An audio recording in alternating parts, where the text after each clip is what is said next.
I think a better term would be symbiotic. Ontology, epistemology, and ethics are a network that are related. Because anytime you talk about one thing in one of those categories, any one of those three main branches of philosophy, you're implicitly bringing in data from the other two. You evoke some ontological. Is that a knowledge claim you're making about ontology? Of course it is. Should you be telling the truth about it? Of course. How about epistemology? Okay, what's the ontology of an epistemology then? And should you be telling the truth about that? Yeah.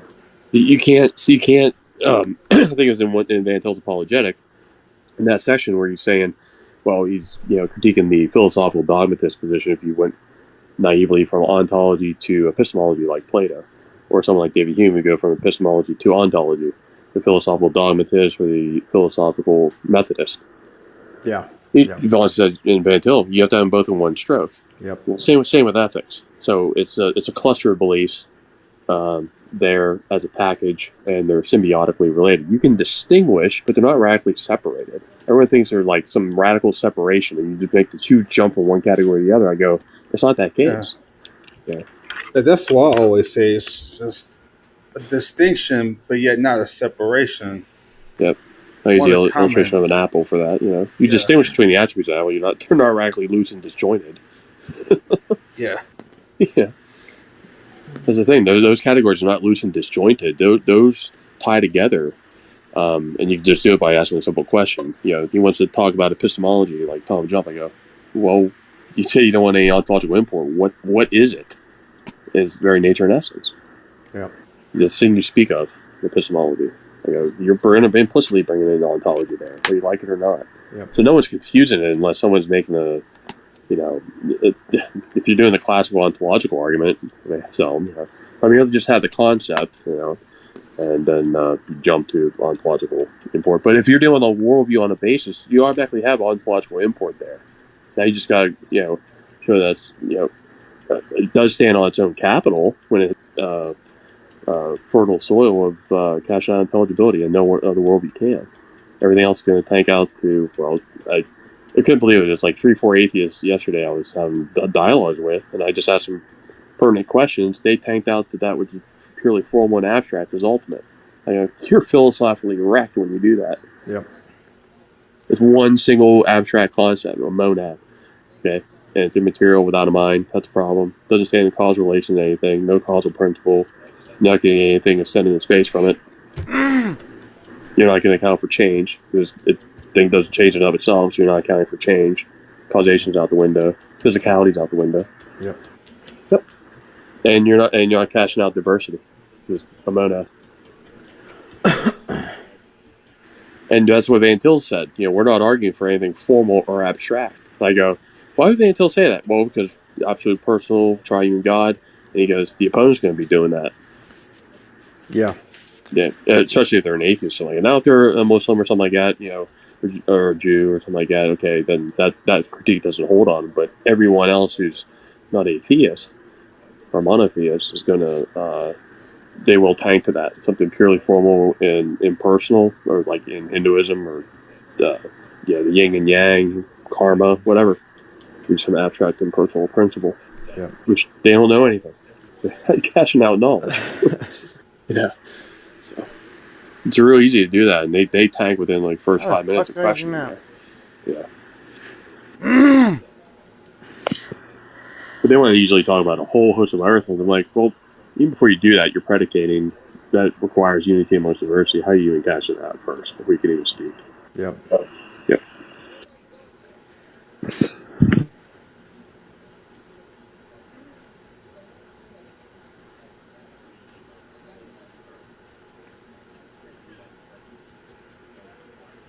They can never get past step one. That's what we have to continually press them on. They want to start talking about evidence and want to start making claims on what can and can't be done. You got to account for the possibility of evidence and argumentation in general. No, Donald, ontology of epistemology is not incoherent. You understand what's being asked there. You're asked to give a nature of what an epistemology is in and of itself. Otherwise, you're bringing up something that doesn't exist. Epistemologies are asserted anyway to, in the history of philosophy, why are epistemologies even a thing? It's for the ultimate skeptic, really.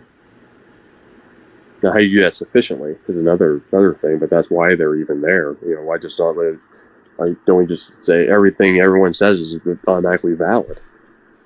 Everything.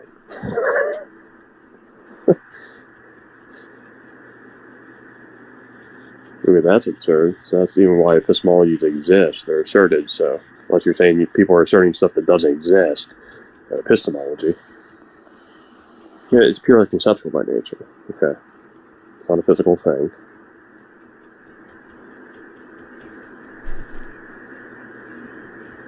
And no epistemology is metaphysically neutral because behind every epistemology is a metaphysic that everyone implies. Exactly.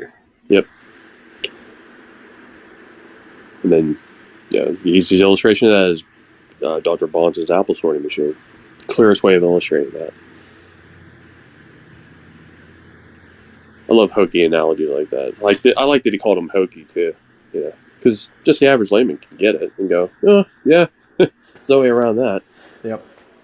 It's easy to remember. There's a down-to-earth example. Apples. Yes. There you go. Yep. It's pretty cut and dry. If you don't have an apple sorting machine, how would you be able to sort the good from the bad apples? Yep.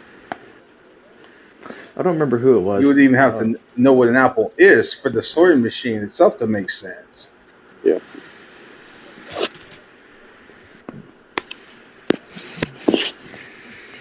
How you know it's doing its job right.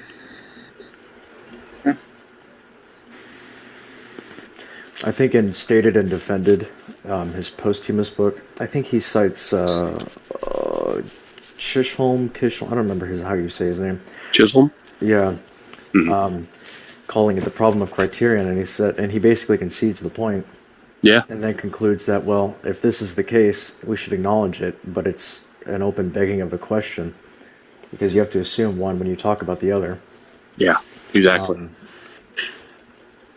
So I'm like, I don't know. I don't know if question begging would be the best way to put it, but yeah, they are intrinsically inseparable. Well, it's presented as an enthymeme, your unstated premises about your metaphysics, trying to play the pretense of neutrality with your epistemology. Yeah. It's a faux neutrality assertion. Oh, my epistemology is neutral. Someone like David Hume would say that, Yeah, but yeah. why do you disagree with Plato? Because he had a different metaphysic than Plato. Yeah.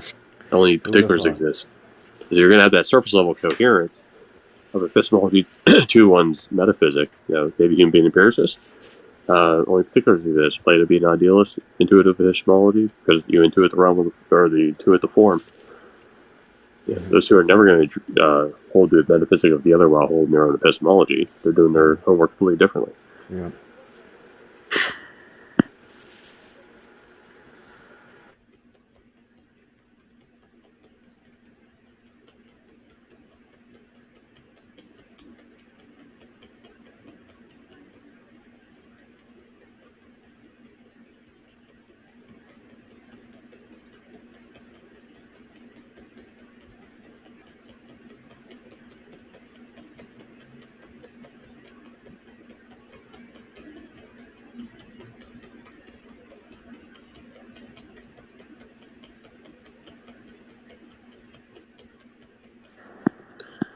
You want to come up to Donald? You're making a lot of assertions in text. I'm not going to address every single thing you put in text because I'm not going to have a voice text debate with you. Can we come up? Same old thing all over again. A lot of assertions. Well, I answered the No one, arguments. but there's no comeback or counter rebuttal to that. You have to answer the question, what is the ontology of an epistemology? Because, see, ontology is key there. It's just those other two categories are ferreted out within one's metaphysical framework, because now you're dealing with conceptual things, ethics, and epistemology, and anything else on a conceptual level. So it's already part of that category anyway. It's just ferreting out the subcategories in there and distinguishing it's not a radical separation. It's just distinct categories within one's metaphysic. Those are the three main branches of philosophy. No matter what you think of philosophically, it's going to fall into one of those three buckets. and they're going to have an ontological status. Is he an atheist? I don't know. I think he is. More I than didn't write him likely. up. Here we go. It's just basic philosophy 101. Which you don't understand. Hello. Hi. So I'm what are we Donald. getting wrong? Besides metaphysics is hypothetical? Is that your bias or what? No, transcendental is not a hypothesis. Philosophy's bias. There's What no does that epistemology mean? is neutral. So What does that mean? No, it's Metaphysics neutral. is hypothetical. Do you understand the word hypothetical? yes, but that's Yes, not I even know what a what transcendental argument hypothetical is. means. Hypothetical Would you means mind? it's just- Would you mind telling me what your understanding of hypothetical is, so I know that we're talking about the same word? Well, I don't know how the sense you're using it, but it's typically maybe there's a philosophical definition I'm unaware of, but it's typically used Then just if-then statement in a yeah. oppositional syllogism, first premise, usually in Yeah, it's deductive just logic. when So No, you premises give an don't have imaginative situation That's the one. consistency and logic. Yes, that's the one. Tom got it right. Yeah, Matt, that's you not- missed. that's not what a transcendental is. No, I know what hypothetical syllogism is too. And What if is you're a arguing for transcendental? that- do you know what it is? What is a transcendental and demonstrate its existence? Maybe you came in after I was laying that out earlier. I must have. I had somebody else on a private call earlier. I apologize. Yeah, I summed up the way Kant did. It's not a particular theorem. It's a principle for understanding all theorems. Now, in Kant's philosophy, that was strictly epistemological because he's a metaphysical agnostic. He was only making an epistemological TA, but we're arguing a whole worldview as a transcendental. Okay. So Okay, that's much so broader in the conceptual scheme. worldviews are opinions, correct? No. I'm not sure where you're getting this from. Where are you getting that? What is a worldview? A worldview is one's view of what exists, how you get knowledge, and how you should live in light of both of those. It's a network of presuppositions, not verified by the procedures of natural science, but that by which you interpret and interrelate everything else. Yet those three What is a categories- presupposition? Huh? What is a presupposition? An elementary assumption. An assumption. So you have a plethora of these things, and you have a plurality of them. What unites your... And what are they? Pardon? It's a plurality Some of people what? presuppose the uniformity of nature. They presuppose logic. Oh, okay. There's more That is a afterwards. thing. The uniformity of nature is a thing. I'm talking about what the word means. What the word assume means. What does that mean? A presupposition. Okay, what is a presupposition? It's a foundational belief within those Belief. Thank you. It's a belief. It's an elementary assumption. Yeah. It's a belief. It's imaginary. It's an No. opinion. No, it's I define it as an elementary assumption. Assumptions are beliefs. it has Beliefs are approximate- opinions. it has Opinions are approximate- imaginary. It has approximate transcendental necessity because in order to do science, one must presuppose the uniformity of nature. Otherwise, science is impossible. Joshua, Transcendentally, What's I the understand that definition? presuppositions Yeah, are Joshua, necessary. what's the definition? Presuppositions are necessary, but they're also simply No, hold on. Joshua, what's the definition of a belief? Thing that someone- Wait, me? What? What is No, the his name definition is of Donald's talking, not Joshua. I'm Yeah, confused. Donald. belief? Okay, my apologies. Donald. Yeah, I'm talking to I thought it Donald. was- Yeah, Donald, what is the definition of a belief? You have to unmute Donald. He's on Donald, Google what real is the quick. definition of a belief?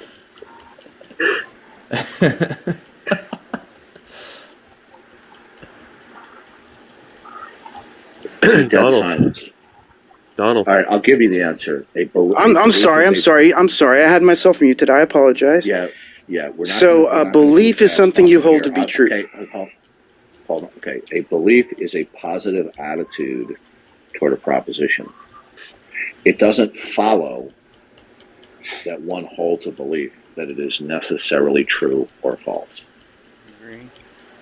I agree. But you see, now you're contradicting yourself because right before How's I that? jumped in, right before I jumped in, and I'm going to jump out momentarily because I don't want to, hijack this. I gotta But say, I'm honored, by the way. don't be flippant with me, or I'm going to kick your I'm slimy not. little rear end out of here really fast. I'm 100%, I am starstruck. Yeah, stop with it. Okay, strike 2. You get 3 strikes. I I'm gonna apologize. kick you out. I would like to continue the conversation with you, Tom. Yeah, I'm going to shut up in a second. I thank you for your indulgence. Okay, you equated a belief, an opinion, with that something is imaginary. They're the same. That's a non sequitur. No, they're the same. How so? Holding a belief about something does not ipso facto equate to that it is imaginary. Something is Yeah. imaginary is if you hold a belief, but it doesn't correspond Thoughts, in imagine. actuality outside your mind. Okay? Everything is a belief until it's demonstrated to be true. Listen, you're not focusing. Focus. This is the problem I have with most people. This is why, if we are speaking critically of somebody, we say that they something that they believe is a figment of their imagination. That it is in the imagination, but doesn't reside outside the imagination.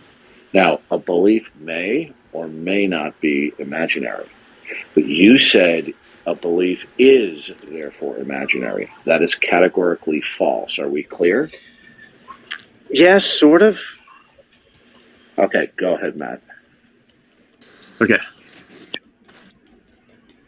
So where were we when you were bringing up that issue?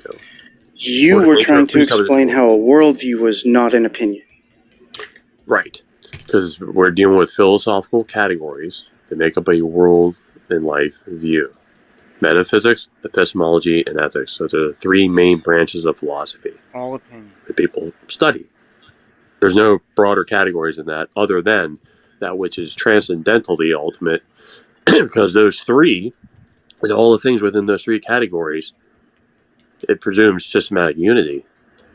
So there must be something concrete and universal that unifies all those, that they actually have there's actual real relationship and systematic cogency and coherency of the things within those categories to each other. That one fact related to another fact. You can speak intelligibly about them.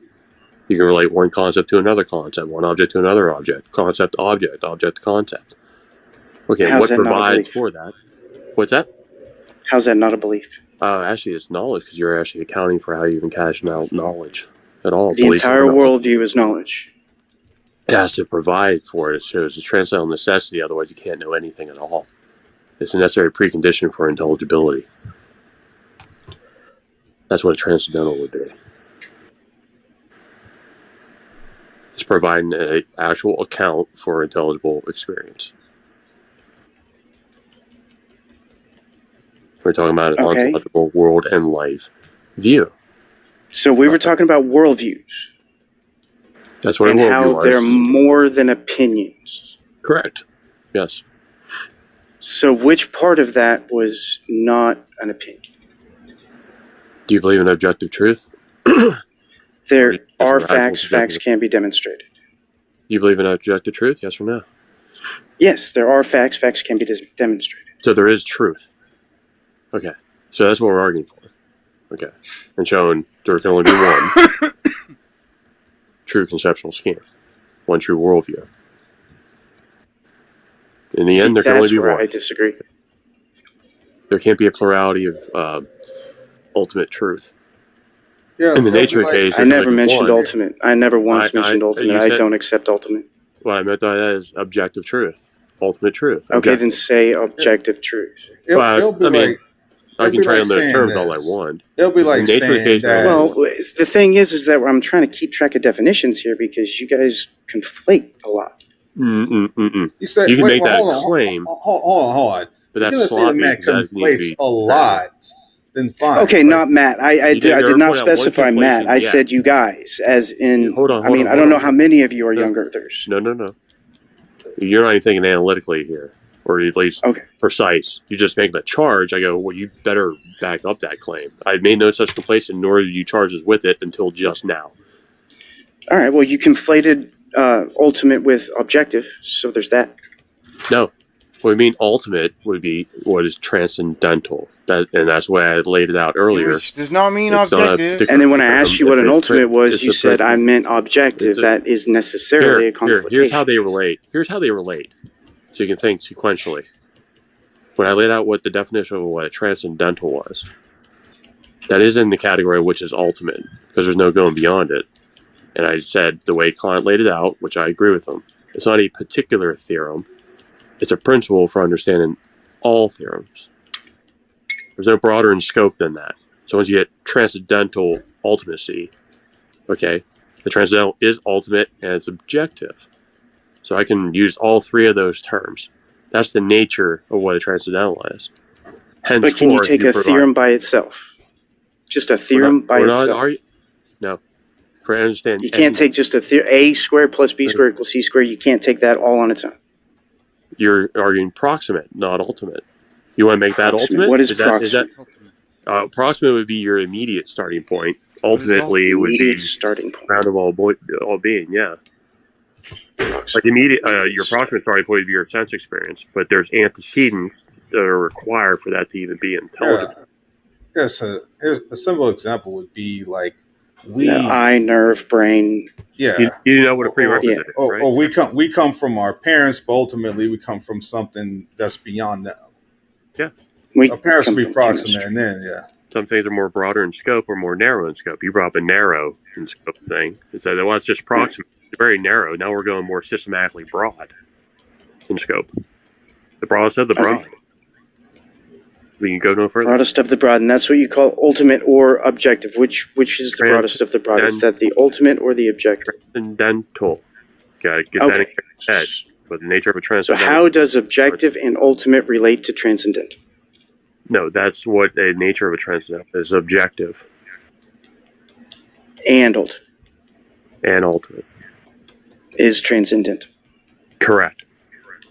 Providing for objective truth. Right? Well, Yes. you've used objective there again, so does that not create a circular reasoning? No. Okay. So when you say prove your ultimate, if we're saying if someone's bringing the true worldview to you, would I be standing upon some false ground and go, hey, from this false ground, I'll get you to the truth? If I'm presenting the truth to you, I'd be standing on it. How do So you it's tell the transcendental. difference I'm not between the the only false ground one! and the not false ground? that's No, a it's transcendental exercise for. You deny the transcendental, then I say, well, to the interlocutor who denies, where are you standing when you deny it? You got to cough up a worldview, and then it's going to ultimately decimate itself because you're denying the transcendental itself. And it How even does the worldview relate to the transcendental? The How worldview. does the worldview relate to the transcendental? The worldview is those three boxes: metaphysics, epistemology, and ethics. Draw a line from each one of those. Oh, See, that's philosophy. Hold on. That's a This whole thing worldview. is philosophy, bro. Hold on. Yes. And let's do it well, shall we? Let's do philosophy well. Let's not be intellectual loafers, all right? Right, Donald? Okay. So, three categories. Draw a rectangle around metaphysics, epistemology, and ethics. You lay one on top of the other, draw a box around each one of those terms. Draw a line from each one of those three rectangles so that they meet at a point. Draw a circle there. For the Christian, we'll put the ontological trinity. The triune I've God, seen the creator of all picture. I things. know what you're talking about. I've seen that He's picture. the transcendental, providing the unity and diversity of everything in creation. And we have a creator-creation distinction there. Okay? But he's the ultimate source, the ground of all being, who May provides. I ask you a quick question? Hold on. All right. Yes, you can. But you wanted the framework. So here's how the transcendental ultimate grounds all of our approximate starting points. There's systematic cogency. You can speak of a worldview system. A system requires unity amongst diversity. You have to ultimately cash that out. We have it coterminously in the triune God. No imbalance there. That's required for intelligibility about anything. You have to cash out All right. one thing first. Okay? Okay, so worldview does not equal opinion. How? What? This is what we were talking about before. Was how does a Dude, worldview you already said you equal affirmed more objective than opinion? truth, so that's what we're arguing for, not opinion. You already said if one's approved the objective truth or show its transcendental necessity, how would they go about doing that? So opinion's out the window here. We're talking about objective truth, Yeah, how's that which you work? said was But we're opinion. not. We're talking about worldviews. Sir, an opinion is a byproduct of a worldview, not an opinion itself. Oh, how opinions even generated on our scheme? Well, just on an approximate basis, people distort things or whatever, and they can have erroneous opinions. You can have an opinion that's actually correct. But that's way down the line. That's way down the line. So, worldview, That's like where does the worldview start? Again, you may have gone over this. I may have missed it. I apologize. Where does the worldview begin? It's the whole entire web. Transcendental plus all the proximates. Okay, ultimate proximate starting points and the relationship to those. Which was the proximate? To the ultimate, you have to start, unless you start with the transcendental ultimate, the proximates make absolutely no intelligible sense. Which was the proximate is the starting. That's your beginning. There's proximates. There's two different types of starting points. If I say, look, the starting point of this race is at 1 o'clock, right? The start of this race is on Main Street. Guys. They're two distinct starting points. Okay. Well, that's just space time. Excuse me. That's just space time. I was just giving you two different tenses there. You understood what was being said. If I say the start of the race is at 1 that's p.m. just one tense. That's just space time. Dude, let's focus. Come on. Snap out of it. You're floating the cloud 9. I go, there's a simple illustration to show two distinct things. Approximately, some people just take for granted. These are all for things you do take for granted, but don't philosophically account for. You presume the uniform nature. Otherwise, science would not be even a method to be employed if you took the uniformity of nature away. But how's that ultimately cashed out? And how does that have any relationship to logic, okay, and the uniformity of that, okay? Or personal identity over time, okay? To conceptual relationships, not merely physical uniformity. I feel like we're spiraling because we're far from anywhere near maybe I'm losing you. I'm not sure. A worldview equals something of an opinion. You're just enveloping a worldview with an over envelope of an opinion. You're just ignoring the truth. I didn't get a red bar or anything. Can everyone else hear me? Probably on your side. I can hear you good. Yep. It's on your side, dude. It's probably me. My Wi-Fi's behind a wall. So you illustrating, you write down any notes, or can you picture a piece of paper in your mind? Blank piece of paper. Draw those three. I have my paper here, yeah. Yeah, draw 3 rectangles on it. Put, metaphysics on one. I've seen that one. I can visualize that one in my head. The triune thing with the circle and the triangles, yeah. And then we'll draw a line from each one of those, providing ultimate. You're just laying out a skeletal framework, and then we're putting the Christian meat on the bones here, because that's the skeletal framework. Now we're saying concrete detail, ontological triune God, engages in revelatory acts, general and special revelation. Okay, right there. That is a claim. Huh? Oh, you're darn right. We got to lay out our cards, right? Do we get to show Okay, but you have to substantiate them as you go. You can't just throw them all on the ground and then pick one and say, hey, we can substantiate this. How? When you deny, how's that true? I go, it's got to stand on its own authority. There's no higher authority than God. But I can't take a squared plus b squared equals c squared all by itself. So how can you take yours by itself? I'm making an ultimate argument here, not some proximate argument. Am I? I'm not making a proximate argument. I'm not saying I thought we were talking about in the finite universe to something else in the finite universe, and they're each other's debts in the argument. You got to listen, man. You shouldn't get lost on this. I don't think you're tracking this very well at all. I think you are, and then you're looking for a way around it, or this is totally new to you. You never heard of it. Well, I mean, the whole worldview thing is kind of new to me. The first time I heard about anything resembling a worldview was just less than a year ago, the first time I watched Kent Hovind. Okay. Well, it's very standard nomenclature of philosophy. For you, for the theologians, it doesn't really exist a whole lot in philosophy. You're just talking about philosophy. Yeah, Donald. Everyone does philosophy. Not everyone does it well. Okay. Yeah. Not everyone's a high, sophisticated philosopher. I can break stuff down for laymen, but everyone is doing philosophy. Everyone does philosophy. They have their views. Yeah, I've heard y'all say that 5-year-olds do philosophy. I don't think everyone I accept does. that. Yeah, they do. They do. They're just not 30-year-old sophisticated doctors, See, that's a part of your worldview. Dude, that's a part of your worldview. I don't think you're trying to listen. You're just being a contrarian, dude. Are you? Okay. Do you want to learn something new, or do you Donald, I'm trying my hardest here, man. Donald, Oh, children hello, invoke Darth. facts. Do children invoke facts? Yeah, Mommy, Can I think can about that have for just one cookie on second, the please? table?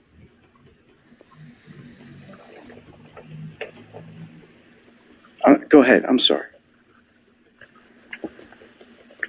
Do children ever invoke facts? Like intentionally? Hmm? This is not rocket surgery here, okay? The answer Mommy, is yes, I'm they do. hungry. Mommy, Mommy, can I I'm have that hungry. cookie on the table? Children invoke facts, don't they? Like with intentionality? Is that what you're asking? Yeah, Okay. mommy, I'm not hungry. hearing an It answer. doesn't matter. Well, It kind of does. Okay. No, it does. Wow. Okay. You Listen, need to I'm listen, getting man. Learn frustrated here. Children I apologize, invoke Stars. facts. Okay, now facts. So you're cannot telling me be this now? It's not a invoked question. unless This is what you're telling me. Is my microphone working here? something. It's working, Can man. he not You're hear good. me? Can he not hear me while I'm talking? Now, when any human being invokes facts, they will have in their mind, either in a rudimentary or in a sophisticated way, a factness. You cannot have fact without a philosophy of factness. Now, they may not be able to articulate their philosophy of factness, but they nonetheless have one. It may not be as refined or sophisticated as older children, teenagers, or adults, but they nonetheless have a philosophy of factness. Okay? Even at its most rudimentary level. Now, do you accept that? You're talking about like a 5-year-old. My 4-year-old evoked a ton of facts today. Let me tell you. So everybody, as soon as you're old enough to think, even at the lowest levels, you're going to have a philosophy of factness, whether or not you can articulate with specificity what that is. So stop with this crap that some people do philosophy and others don't. I don't think I ever made that claim. Well, you keep saying that's just philosophy as if to presuppose that there's a realm in which it's not invoked. Yeah, did you agree with my statement that all people do philosophy and all people do it well? A certain level of cognition, they start getting curious about the world, and they learn. Well, obviously they learn stuff from their parents and stuff like that. We teach them. I taught my 4-year-old, and he knows. Well, which the facts to moment invoke they and stuff like that. the moment they think there's an external world that's real, that's philosophy. Oh yeah, they come into contact with things.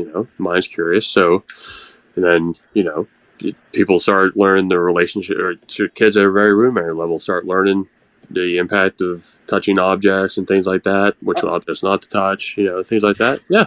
I think you got this. So not idea. touching a hot stove is philosophy. I think you got this idea. In your I'm head sorry, it's a worldview. I think you got No, this not idea. the worldview. Hold An on. element of a worldview. I think you got this idea in your head that someone has to invoke like a syllogism before they can do philosophy. Yeah. I don't even know what a syllogism is.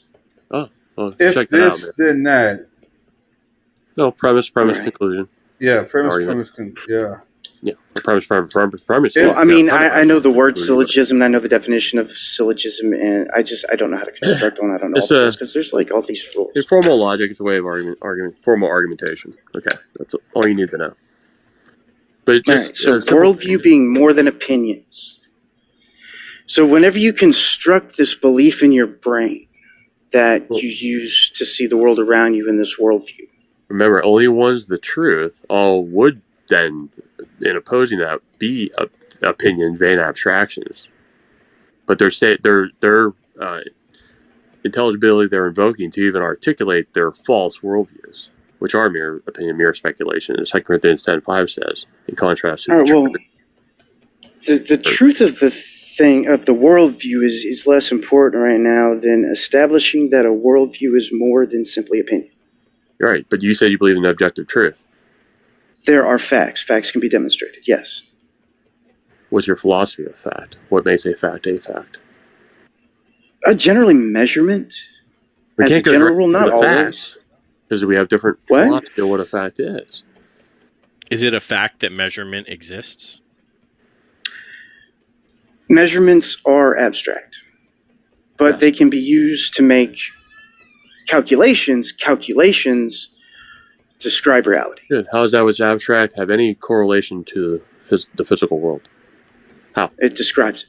No, I didn't ask you to describe. I just said, how is there Yeah. any relationship? Otherwise, those are just two radically distinct parallel lines that don't have any relationship to each other whatsoever. They're The all one abstract, describes they're all the other. physical. What unites them? The one describes the other. I didn't tell you to ask you what it does. I said, before you can even apply it, what provides the unity between those two distinct ontologies? One's physical in nature, one's immaterial. How do they have any relationship to each other whatsoever? Provide the ontic foundation for that unity.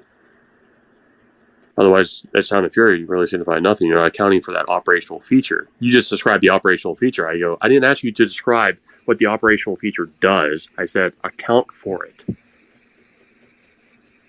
Level 1, or bottom parallel line, physical, extended in space, objects.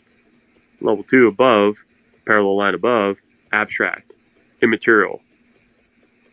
Those are radically disjuncted parallel lines that don't have any correlation to each other whatsoever. I'm asking you to provide the unity between those two lines. What is that thing that unifies that those two are coherent with each other? Other than you want a free lunch, it's just a given. Go ahead. Sound like you're just taking it as a free lunch. Oh, it just is. There's just correlation there. What is actually the concrete unifier between those two distinct ontologies?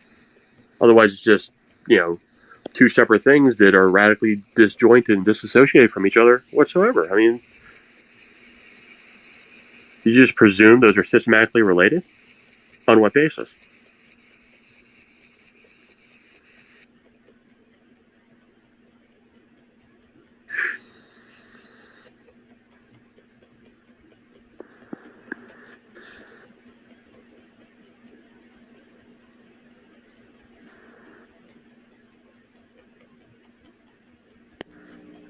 I am so sorry, guys.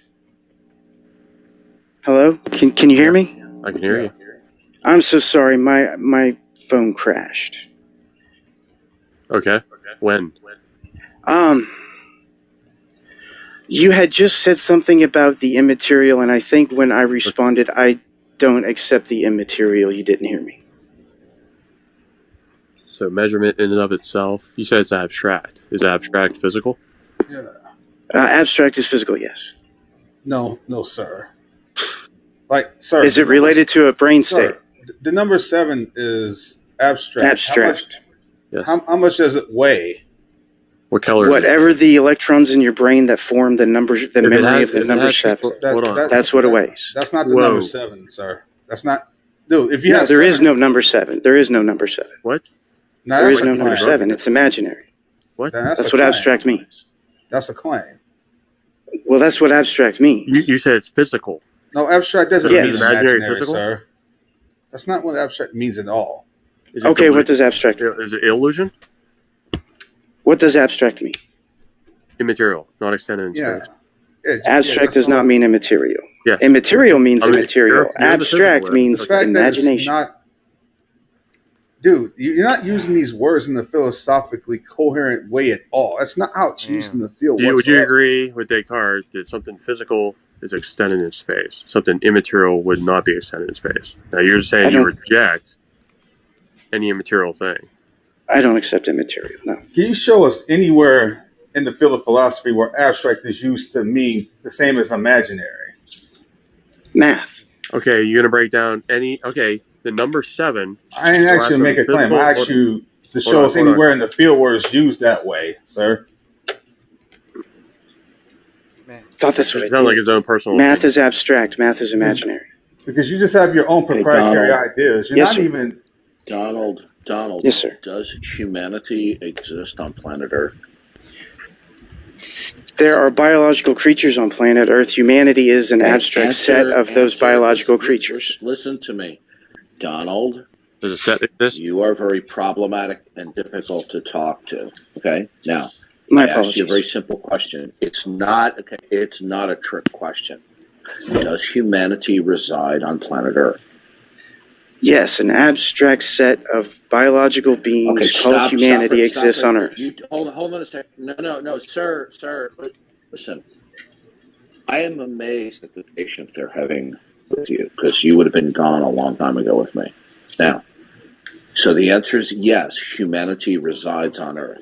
Now, Humanity is an abstract the set. term humanity is it concrete or is it It's an abstract? abstract It's set. an abstract set that You we use told to me describe the abstract. biological creatures that we call human. Okay, listen to me carefully. You said abstractions don't exist. They're No. imaginary. Is That the doesn't mean they term don't exist. humanity, listen to me, is the term humanity an abstraction?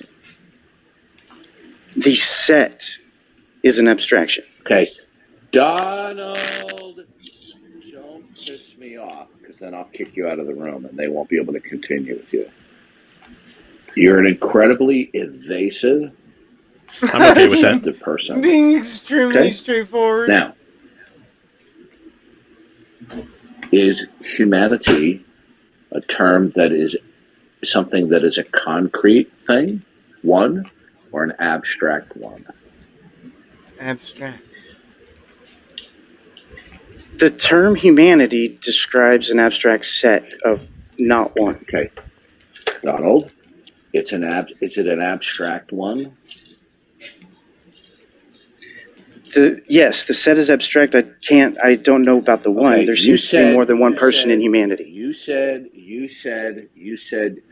You said abstractions are imaginary. Yes, that doesn't mean they don't exist. Okay, when we say things are imaginary in Western speaking English world, it's said it is a belief that something concretely exists, but it bears no resemblance to anything that does exist, like pink unicorns with wings that fly. It's imaginary. Yes. Now, is there anything that is abstract that is real? No, abstract means imaginary. So stop But all saying concepts don't. don't exist. No, you're not. Abstract you're doesn't not mean getting it's this. fake. Abstract I never said imaginary means fake. Imaginary does not mean trying fake. To Imaginary does not mean fake. conceptualize, okay, without having. Yeah, if I refer to stop, then you're not using the word imaginary properly in a Man. philosophical discussion. In Western speaking English, when you say something is imaginary, it refers to a figment of somebody's imagination. That doesn't make it fake. Okay? All right, you know what? I'm going to stop because this guy is willfully obtuse. He enjoys doing it, and I'm just going to end up kicking him. So I will let you continue. I think this is one way to get through the smoke and mirrors right here. Yeah. Do you believe that all things at its fundamental level are only material, sir? Yes, I only accept the material. Okay. Have you necessarily ruled out the immaterial? Have I necessarily ruled it out? No. Right. I don't think that's So- possible. How do you? Okay. So when you say all things are material, how do you materially prove that you were not born 2 seconds ago? So solipsism is where you're going. No, it's just a simple question. How do you materially prove it? Not to anybody's satisfaction other than my own. That's pretty bad epistemology. Yeah. So your materialism on your own All right. terms just tanked immediately. All right, 1 second. I just got a call from my wife. Can I take that? Mhm. Yeah. Thank you. No. Wow, he doesn't even You're not allowed sound to. old enough to shave. I think this is the problem here. He's presupposing this strict materialistic framework of his. This is the reason why he's having so hard grappling with this issue of abstractions and the immaterial exercise. You just say any similarity is strictly imaginary. You just imagine it's similar. It's not really. You can't cash out similarity. Or even say he's invoking the same words. And he's also confusing, Like shooting fish in a barrel. he's also confusing representations with the things themselves. Like he's saying that, well, the number 7 can be adjudicated to the electrons or the atoms or whatever in your brain, whatever he said. But well, if that's the only basis, then every single figment of his imagination he wants to say that he's invoking there, any abstracta, I go, good, break it down chemically for every abstracta. Go ahead. That's his ultimate basis, so you got to be cashing it out empirically. All those, I mean, he just says it is, but is he really going to do it? all those real imaginary things, you know? The real imaginary. those are real. Right? You're oxymoron. That was good. Those Oh, are they real exist. I imaginary. go, well, then what's their ontology? He's got to say physical. Okay, give me the physical construct for the number 7. Go ahead. Sure. It's the He said they exist. He wants to say the sequence of imaginary neurons. exists. You just put it on ontology. Okay, what's All right, its nature? sorry about that. What's its nature then? You have a chemical formula for number 7? All right, can you guys hear me now? Yeah. Do you hear my question? Yeah. Oh So- no, I'm so- sorry. Can you repeat it for me, please?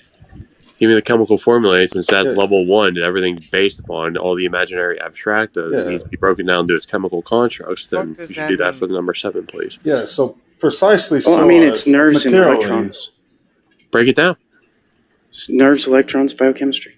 That's a How do you claim. get the number 7 from? Yeah, you're just throwing out terms there. I go, break it down. Give me the Alright. chemical formula for it. Not Oh, general. well, I'm not a chemist. Not general categories.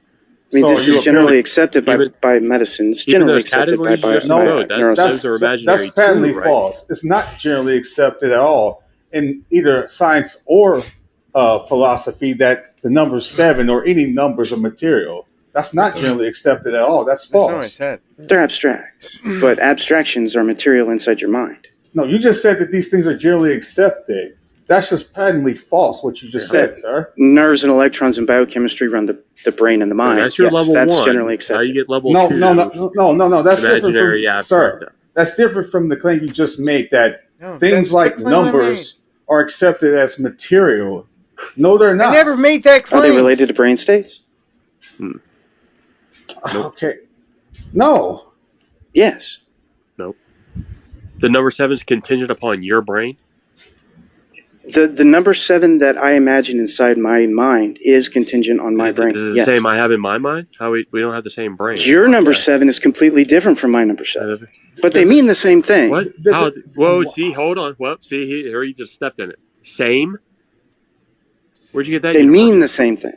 Whoa! The number 7 you have in your mind No, is no, different from the stop, number 7 that I stop, have in my mind, but they relate to the same thing. What Where'd is you the get same? sameness you're Where's talking this about? universal sameness? All right, so if you had 7 objects Did you just sitting use? on the table, Hold on, 7 cookies. You had 7 Dude. cookies sitting on the table. dude, slow. Did you just invoke the word same? Yes or no? I mean, maybe. I don't know exactly. Maybe. Yeah, you you just did. used it. I told Ain't you. no you way. I had to said do that, it. No that fact. the number 7 in your mind was correlated to the same thing as the number But, 7 that I see, imagine in my you mind. can't help but doing it. I go, how do you cash out that universal? It's Ha- not universal. What Is that what does 7 imaginary? mean to you? What does 7 mean to you? No, similarity. Oh, I thought you said the number 7. No. He's talking. Dude, we're on the number 7, and I go, here's going to tank. He's going to. I thought maybe you were going to avoid it, but you have to implicitly do it. You bring up the issue of similarity, sameness. You say if you imagine 7 and he No, imagines it's not 7, same. we're talking about the same number, right? How is it? We're I can't talking- get the same thing in mind, but you said, well, But the number 7 in my mind But is different from the number 7 in your mind. You Oh, can there's tell there's that no by correlation handwriting. between the two. Because There's no I write the correlation number between 7 different than the way that There's you no write the number universal 7. similarity. No, sir.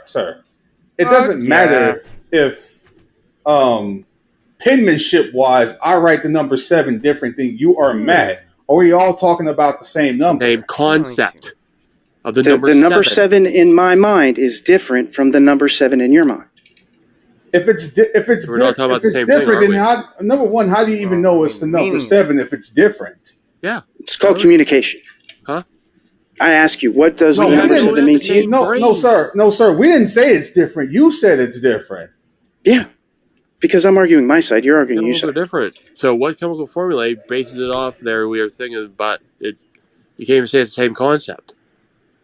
If We you can't say are, it's the same concept. If you can say it verbally, but philosophically, how you cash out similarity, that So- universal. All right. What So does the You number said 7 mean it's to you? abstract and a figment of your imagination. So similarity's out the window. It's just imaginary. What does Just the like number number 7 mean is. to you? Just like, dude, you're not thinking of underlying layers here. Dude, Okay. we're hit rock bottom there, where even above that, you want to think about number 7. I go, are we talking about the same number? Things go deeper than math. Or are you talking about, yes, because then I go, if you're talking about sameness, you don't get a free pass on that. How do you cash out similarity? That's a So universal. I have 7 cookies on a table. Did you just hear my Right. question? He didn't ask you to describe I 7 asked you to cookies. cash out similarity. He asked you to account. How do you invoke something like sameness at all? Where does Yeah. sameness come from ultimately?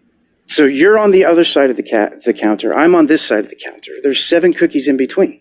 I ask you, wow, No. How we're many talking cookies about are there? in the brain, in your gray matter, in your skull, and in my gray matter, in my skull? Oh, we have the same even idea, same concept, same number, anything. When we don't have the same brain chemically. I ask you, You're saying that's what How it's many cookies are sitting there? produced from. But I go, okay, they should be breaking it down biochemically We precisely. we You have do the elementary same. or the periodic table of the elements, and you go, okay, from that, give me the formulae for 7. We're talking about the same different. it's going to be number electrons. 7. It's not a formula. Dude, you're bringing up classes, neurons. You're bringing Classes up are abstract, too. categories, but you said those are Yeah. imaginary. So I need you to really Yeah. get physical here. The, Actual the elementary, imaginary is periodic table related elements? to the physical brain state of what the imaginary is. Give me. You want to be empirical. You want to say only materialistic particulars exist. Then your explanation must be empirical and physical, not just if you get certain protons. I go, well, if you say certain protons or certain Sure. No. neurons, I go, well, name them. Precise it. You want me to tell you which neuron I can believe this on inside the your hundreds of billions of neurons inside your brain I'm down. equals 7? Let's How's it cut produce to number the 7? chase. I'm going to tell you something. People in the field of neurology and science can't even answer this question. They can't even answer it. So how do you think you can answer it? No, we cannot pick out the particular neuron that equals 7. But Well, we can't do that for any thought, but the thoughts are still No. related to physical Then brain why- state. you That believe in it. assumes that the number 7 is made of neurons. How do you account for Of that? course it is. What else would it be made of? Because it's your metaphysical bias. But I No. go, good. Can cash you out prove from that? Can you? Yeah, I prove have that assertion? presuppositions just like you guys. We have presuppositions. You have presuppositions. But everybody you're not runs. your own sir. epistemology. The whole philosophy runs on presuppositions. Can You're you? not holding to your own epistemology, though. Can you prove your assertion that the number 7 is material? Can you Well, prove yeah, it? it's related to a brain state. Prove it. Go. That's what it means. That Name is the the brain. proof. That is the Name- evidence. Dude, don't be sleazy. No, that's go, a "It's claim. just That's a claim that's saying it is a brain state. Dude, that's a cop-out answer. I go, be This- precise. You're not, This is you're not not even providing any contested. evidence. Don't give a in throwaway neurology. answer. Like, here, what's the precise answer for that? You got- brain hold state. on, Well, which hold on. one? Do you have any It doesn't matter. papers? It's whichever Yeah, one that it it does, is. right? It's that one. Sir. Do you have any papers that show us numbers of material? Do you have any papers or anything No, backing this up? Or are you just Give me pulling this out five. of thin air? Give me a few seconds. Yeah, buddy. I mean, I'm just going Oh, to it's Google my how favorite does part. abstract relate to brain state. You should say a brain state. So general and without detail. Brain state is just you just do a scan or whatever. You just see fluctuations and stuff like that, and electrochemical signals. Okay, so that's just We can matter make of predictions motion. off of that, though. We can make predictions off. Dude, Why don't you stop don't be a like dog and spewing just the go, yeah, I talking predicted. We can points? predict the weather and all kinds of stuff. I'm like, Stop spewing Dude, the talking points. slow man. down. We're asking you to break These- down, take a thing as a whole, and you said, well, it's got to be broken down to its component parts. I go, then show me the part. Don't just give me the abstract It's general neurons. category. Even you threw out an imaginary abstract category, a brain state. Where's your peer review? No, brain states An are abstract physical. category. You just said. Where's your peer review source saying that numbers are physical? Where is it? They're related to the brain state. No, I want believe you to that. back it. I want you to back it up with evidence, and not just something you pulled out of thin Empirically. air. Even the answer you gave on your own terms was an abstract imagination. Are you going to category. actually produce the receipts, or are you going to keep making empty claims? Isn't it? A brain state the same from another brain state, and you call them under the category brain states. So that's not precisely Our that. map, It's particular. our brains have a map for numbers. Scientific America, is that good? Yeah. No, that doesn't prove that numbers are the material. Did you read it or just Google something? I haven't gotten to the. Did you ever pretty read? much. I mean, it's mostly not contested in neuroscience. No, people It's will pretty well proffer their understood. theory. Tell They me go, one "Why are people neuroscientist. Find one neuroscientist that has proven numbers are material. Find the one. can To just examine Google. how the brain responds when perceiving quantities, the researchers conducted functional magnetic resonance imaging of the brain while participants viewed different numbers of dots on a screen. They included multiple versions of the task, keeping key features like dot size, circumference, and density constant to be certain that any effects were indeed attributed to dot quantity rather than dot size shape. The participants were asked to judge the number of dots to ensure that the brain activity related to perceiving quantity rather than counting. The researchers then looked for brain activity that systematically varied with the number of dots that the participant viewed. The scientists identified a region a few centimeters wide in the right superior parietal lobe in the upper back part of the brain that mapped numerosity. One edge of this patch closer to the middle of the brain responded maximally to small quantities, and the opposite edge closer to the outside of the brain responded to the largest quantities. Would that be them just counting? That's The not location of the layout of this map was remarkably consistent across all 8 individual brains. Earlier studies reported that the same brain area in humans and single neurons in an analogous part of the monkey brain responded to numerosity. However, these studies had not detected this systematically organized map. Donald, wouldn't that be them counting? They're not Yeah. generating. No, they corrected for that because they had random numbers and random sizes. There were 8 different participants, and they were all They didn't different. They show are us. counting. Yeah, they didn't No, show us. they weren't.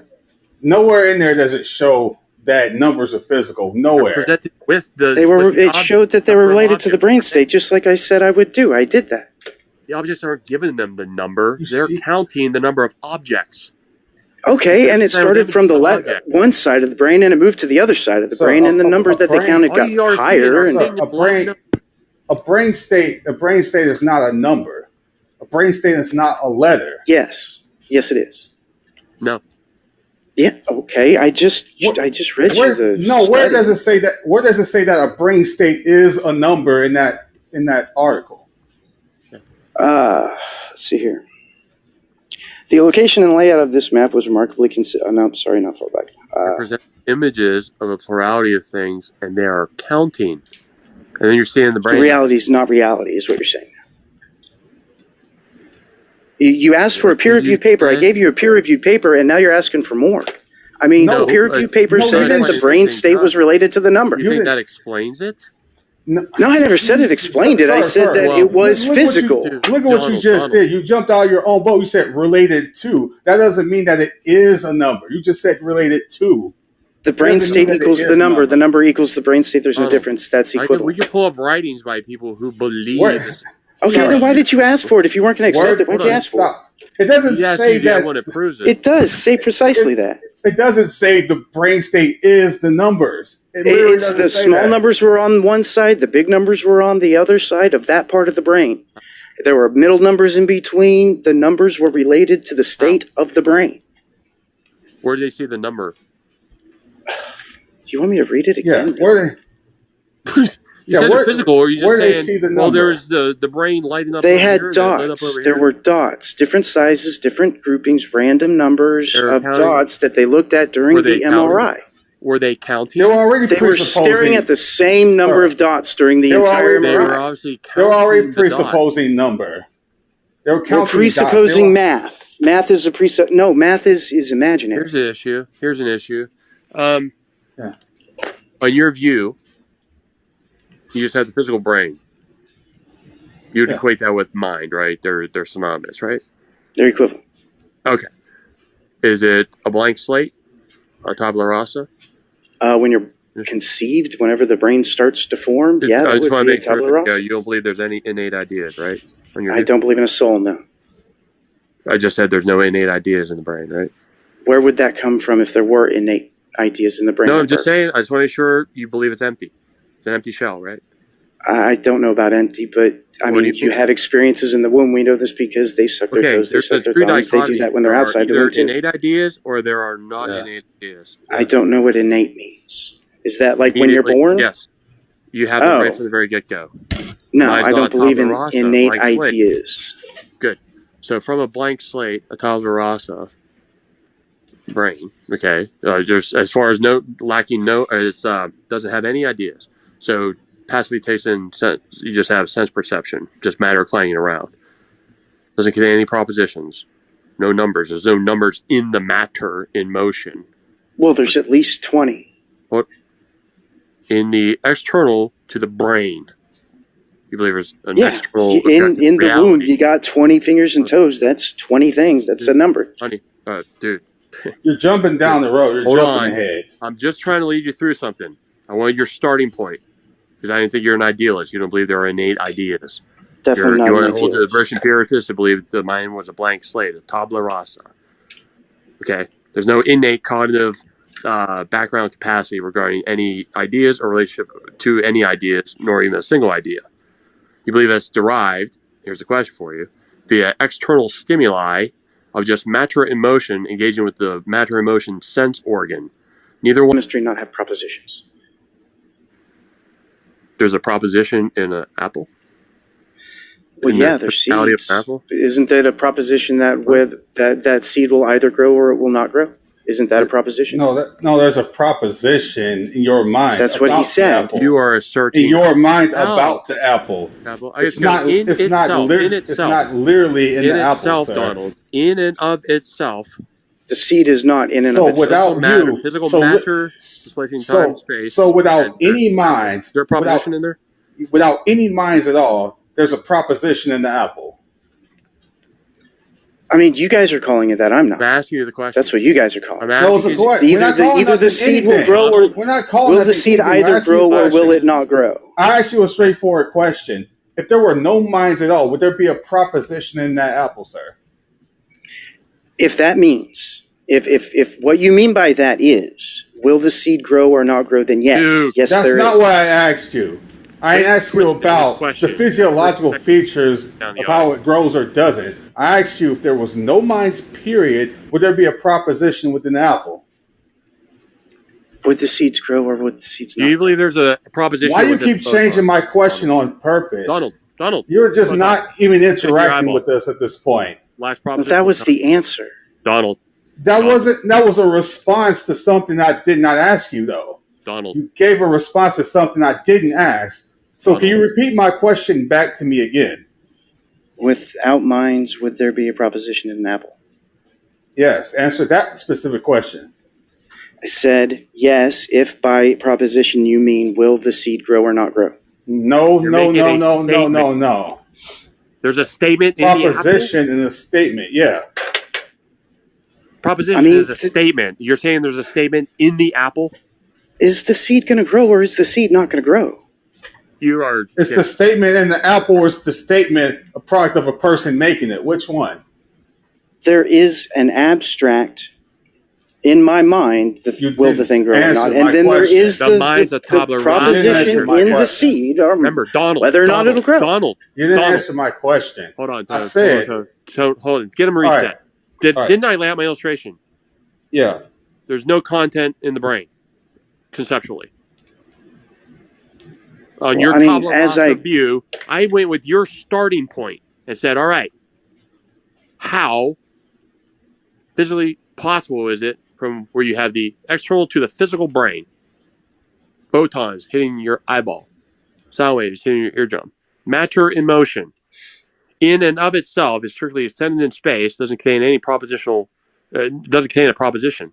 A proposition is a statement that's made by a person with a mind.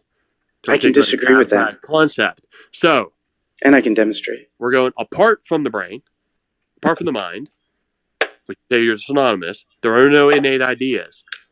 You affirm that there are ideas, but they're only produced by the physical brain when something's triggered.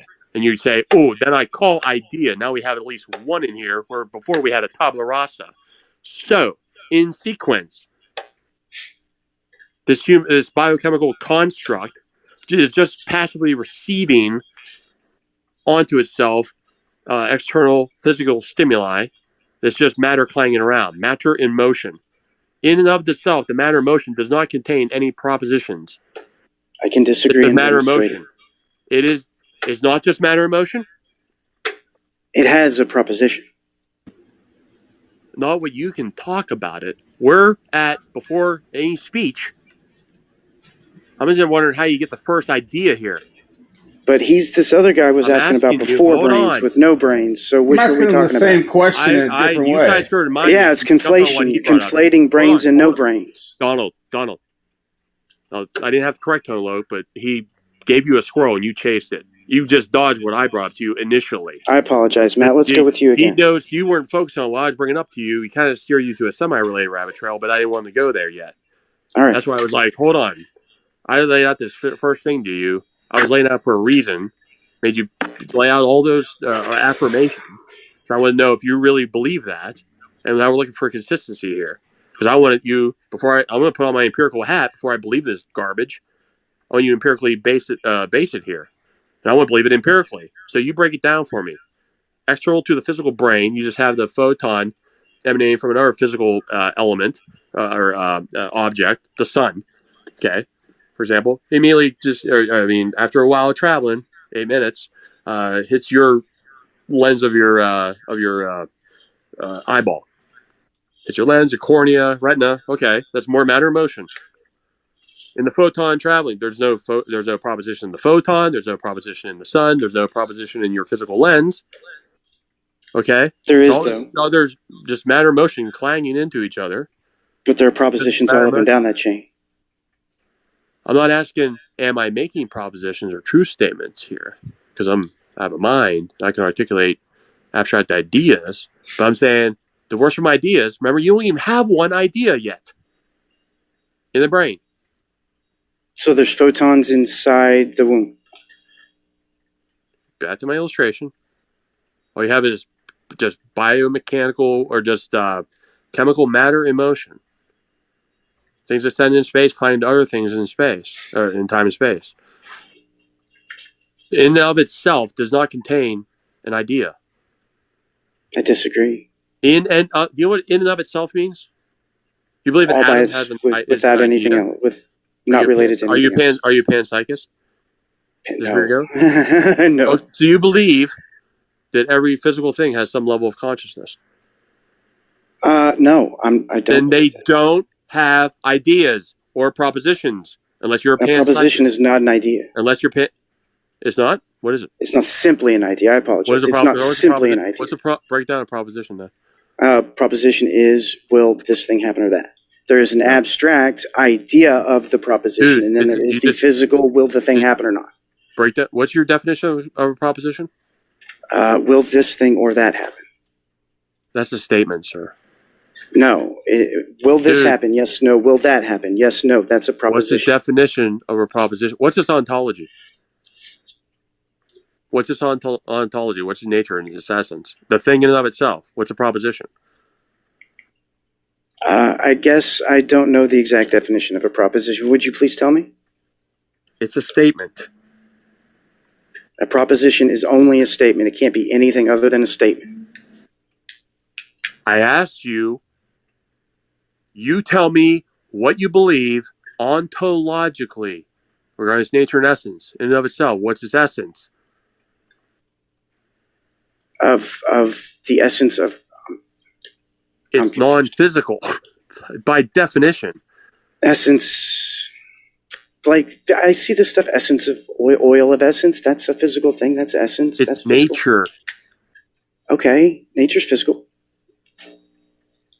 that's a particular nature, something extended in All space. of nature is physical. There is nothing in nature but the physical that we have ever We measured already know in that, hundreds Don. of years. We know That's you're an very wedded to that. unsubstantiated Dude, just universal repeating the same claim. claim again. I go, that's the very thing in question. That universal claim. Now, that's your belief. That's your universal claim to believe that, but it's still a universal. I'm just asking you to cash out ontologically what a proposition is. Give me the biochemical, or give me the physical breakdown of what a proposition is. In its All essence. right. Go ahead. Give me the chemical There formula. is Since there everything's is got to the be broken down physically, so you said that's a proposition is a physical thing. So when you break it down, that when people say that's proposition, we break it down and say, oh, they're invoking the same chemical substrate. Go. What is it? I mean, you just described it pretty well. I didn't hear a precise answer. I go, if that's your idea, then you got to be naming and claiming what that physical substrate is and chemical compounds. What's this chemical formula for a proposition? It's electrons. Universal. Electrons don't have. What? Electrons are responsible for So chemistry. They don't have chemistry. Hold on. Chemistry Electron is equals proposition? chemistry is an emergent property of the electron. Hey. Boy, all of a sudden they become Speedy freaking Gonzalez. I mean, you I don't really know how to shut explain this. up. So if I just say, the electrons and all the stuff on the periodic table and something, I get an answer. Okay. Give me a chemical formula. Is it one chemical on the periodic table of the elements, or is it a combination of those things on the periodic table of the elements that equals proposition, how you're using it? We want to hear proposition equals, and then you're going to have some chemical formula from the periodic table of the elements. What is it? Neurons contain electrons. Electrons don't have chemistry on the. They are a fundamental particle. Sir. So particle equals proposition? No, I'm sorry. I got distracted with you. What is a proposition chemically? The way that I understand proposition is how I've already explained it to you, but let me Google it real quick since you're not really. I'm getting confused on this proposition thing. You clearly don't have to answer, otherwise you could explain it yourself. Conceptual by nature. Do I say it's physical by nature? I go, you gotta back that up. A statement or assertion that expresses a judgment or opinion. Yeah, a statement. You're break that down. A suggested program or plan of action, especially in a business context. You got to Make a give suggestion that of universal sex to term someone a with- universal chemical formula for every proposition. You can't say they're even distinct from each other. You just say the very nature of what a proposition is one thing, one chemical formula. Then we'd like to hear what that chemical formula is. Then. It's Because your you broke it down brain chemically. state, which is made of neurons, which contain electrons. Sure. Well, are those made up of chemicals? You're just saying No. the same. You're just saying What? the same thing again. You're not. Electrons aren't made of chemicals. I'm just saying they make up chemicals, right? What arrangement? Chemistry is an emergent property What of arrangement electrons. of Well, even when you study periodic table of the elements, you got different number of those things, right? What construct There's only one periodic table of elements. leads you to get proposition ontologically is equivalent with the chemical construct? We want to hear what the chemical construct is. We can get the specific chemical. We know there are construct of things that water. break I mean, down there's. the elements. Are you I go, talking about the well, sodium channels? Because that's Donald, like sodium. Donald, hello. Capiche here. Hold on. When you say you're going subatomic, That's okay, not subatomic. at that level, Quarks are what thing is equal to a proposition then? A quark equals proposition? What? No, I was saying that it doesn't matter. No, I mean, You're not going to give me the chemical formula. You go, no, it goes much deeper than that. I go, okay, we go. do you know what? Do you know what electron spin is? You're supposed to be naming chemically, physically, what a proposition is. What element or what pure atom is a proposition? I'm trying to explain what electron spin is to tell you that is a proposition. Sure. That is someone describing it in propositional ways. They're making a statement. You just read the freaking definition, said it's a statement, and I go, bingo! I already knew that's what the dictionary said about it. It's a statement. I go, we don't even have statements. Or a suggested program or plan of action. With the photon, is there a statement in the photon? Yes, Ready it's to hit called your eyeball? spectroscopy. It's called spectroscopy. I didn't say how you measure a freaking photon. I said in the photon itself. Is there a statement inside the photon? It's spectrum. Yes, that's what it is. If there's a statement, then show us. My Break it goodness. down. I am losing brain cells talking to this guy. Break it down. No, I Materially, look at the show audience. it. I'm like, I mean, I'm not asking how you Simple, study the right. freaking thing with an instrument. Did I bring up an instrument? I said within it itself. You have this thing called proposition, i.e., statement. The guy's clueless. Absolutely Yeah, freaking clueless. he. Not trading on this, not dealing with absolute stupidity here.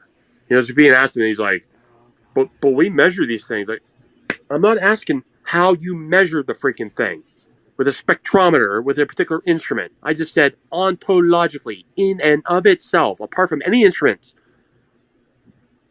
Where's the statement or proposition inside the photon? I mean, that's the thing we're measuring with the spectroscope. You need to learn, Donald. Like literally, there is nothing in the field that reduces propositions down to chemical substrates at all.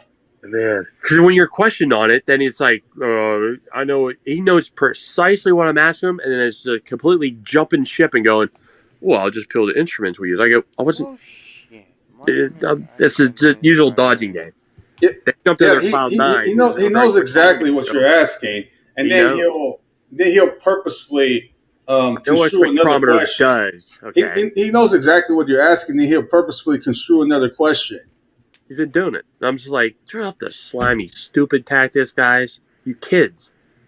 And if you're supposed to be an adult, don't default to kid mode. It's like, I gotta get a way around this thing, so let me default to a spectrometer. I go, that wasn't the nature of the question. The question had nothing to do with a spectrometer whatsoever. Did you know that his epistemology? Say again? Did you notice that his epistemology was based off of Google? He just Googles. I don't mind stuff. when people look something up, but he said, well, what's a proposition? I go, And literally, you're not getting ontology breakdown. I know. and literally nothing. I know it begins with a statement. And literally nothing in what he pulled up showed exactly what he was arguing at all. Hey, if they knew it and they believed his view, they would went, oh, here, proposition equals this chemical formula, or this subatomic particle amalgamation, or whatever, or down to the pure freaking atom, whatever that one is. Like you'd be the most, equivalent. you'd be one of the most famous guys in the history of science if you were able to prove something like that. Oh, in the world, yeah. Yeah, because what he was saying. I know they strongly believe that. It's just when you scrutinize their worldview, they're like, well, we're just believing this. We know no one's broken it down. It's just a strong belief he has. I go, you're so wedded to that imagination. You are. And he was the one bringing up imagination earlier. I go, we're showing his whole thing as imagination. Yeah. That's ironic. It sounded to me like his statement was that propositions have a physical ontology, but then when you asked him to point to the physical ontology of a statement or a proposition, he went to Google, and Google said that it was a statement, that it was an abstract statement. From which he said was imaginary. Yeah. Exactly. So he was contradicting himself, or he's contradicting his imaginary. epistemological starting point, which was Google. Yeah. Nope. Well, that was pretty.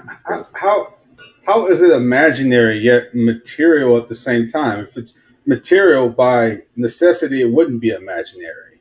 Balls? Once again, he's just being sloppy. One minute he wants to say this, then when pressed on it, he goes, well, okay, I really got to cough something up. Then I go, then you're going to break it down to something physical anyway. That's not imaginary. So that's just a superfluous term in your whole worldview here. So you're really saying nothing's really imaginary. It's delusion or illusion. So you can't even evoke that unless you have a chemical substrate to catch out what illusion is. Okay. Yeah, Otherwise, it's something non-physical that he just wants to use. I go, hold on. Since everything's being broken down to the physical anyway, including every single freaking term you're invoking, you got to break down chemically. He didn't do it one iota for anything. It's just the neurons. Like, what a throwaway answer. Somehow the neurons that is the numbers, the neurons themselves are not imaginary, but somehow the number 7 is imaginary, but the number 7 is material, but no material things are imaginary, but there's something imaginary. Like, it's just incoherent. Huh? Jeez. What material things are imaginary? Anytime you have a material object that has space, mass, and whatnot, that's literally not imaginary. Mm-hmm. If it can be measured in some way and seen, or has mass or weight, size, or anything like that of some sort, it's not imaginary. Like, what is the imagination here if everything reduced down to actual physical Where'd you get the initial idea of imaginary? Is he gonna say what he would have to say, and it'd be absolutely hysterical? Well, imagination is in the photon.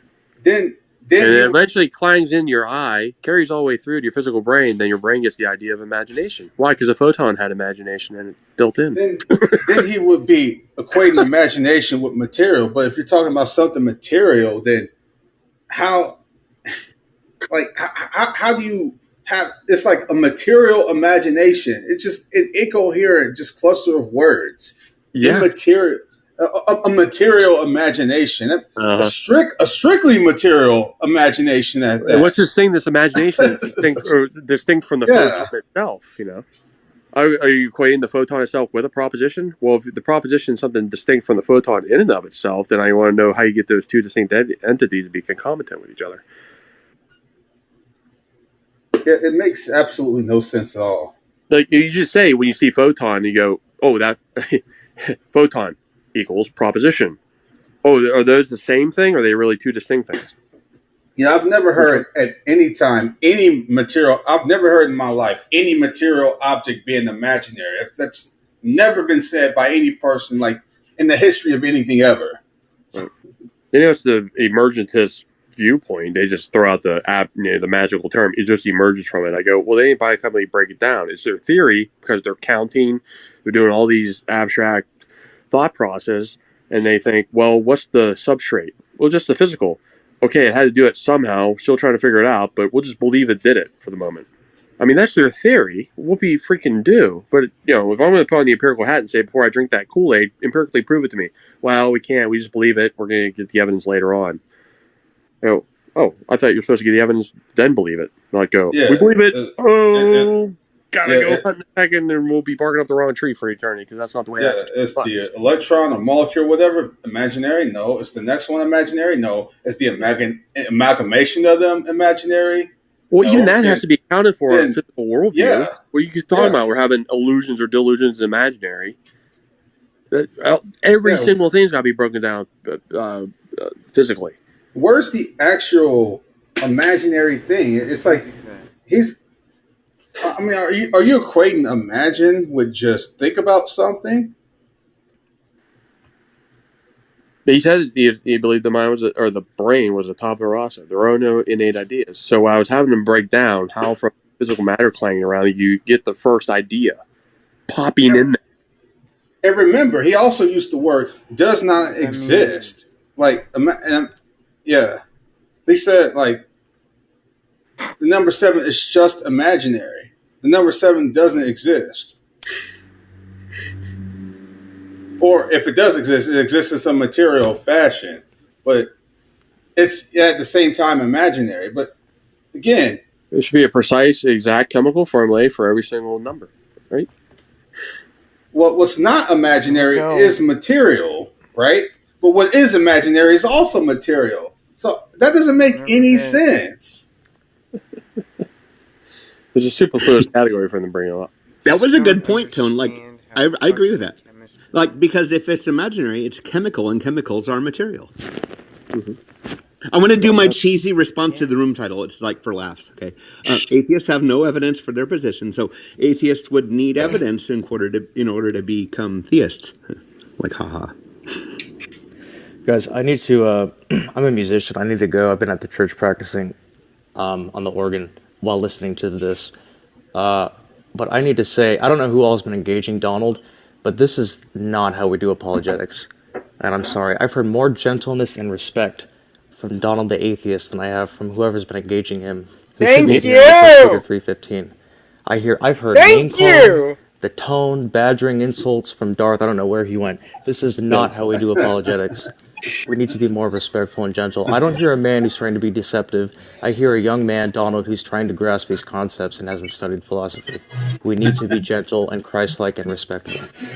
I love the sarcasm, man. You take care. That comes off as sanctimonious. I'm sorry, but we need to be more Christ-like when we engage atheists. All right? That was awesome, man. You take care. Have a good night, man. All right, take care, guys. God bless.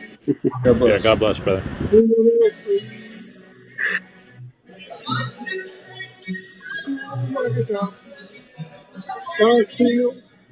Are you? Hey, Donald, are you there? I have a few questions for you. Donald, can you hear me? Yes, sorry, I'm new at this. Yeah. So, anytime you have something material, would you say that it's real as opposed to not real? Material equals real. Right. So wouldn't any material object be real and not imaginary? Things can be both. No. Okay. So you can have an imaginary real thing. You can imagine a real thing, yes.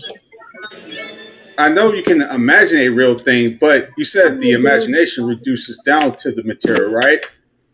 It's chemistry, yes. It's chemistry and electrons and neurons. All right. So if it's fundamentally real and material, where do you get to okay, so is the imagination the same as something material? They are equivalent, yes. Right. And aren't all material things real? They are real, not necessarily all material things true. How? What? You know what? This is hot garbage. Mm-hmm. People use the word imaginary. Okay. Imaginary doesn't mean fake. Okay. If you ever talk to me while I'm speaking again, I'm going to kick your sorry little ass out of here. Down. No one anywhere else uses the word in the way that you do. Yeah. You're the first person ever that's used it that way I've ever This is talked ridiculous. to. You're using terminology in completely non-normal and non-standard ways. Nobody uses the word imaginary simply and only to refer to a neurological state. Nobody uses it. How do they use it? How do they use it? Listen to me carefully. If you outright lie to me, I'm going to kick you from the stage. You have a propensity, you've displayed it, to be a contrarian as a matter of strategy and method of operation. So you pull that on me, I'm going to kick you. If you disagree with me and you're not being deceptive, I'm fine with that.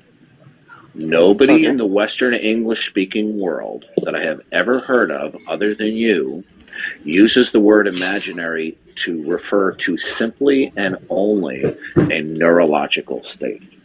Nobody uses it that way. Now, all right, what single word in the English language describes a neurological state? A neurological state. Okay. Got it. There isn't I don't know if there is a single word. The bottom line is, if your MO, if your strategy is to give proprietary meanings to words without at first informing us that, and you're just using words in the standard usage in the English language, but you're using it in a complete non-standard way, that's a form of deception. Okay? My intent was not to deceive. I apologize. Okay, then you need to start using terms in their standard usage. Or if you're not going to, you need to inform us ahead of time that you're using a proprietary meaning for a word that would mean something otherwise in standard English. Because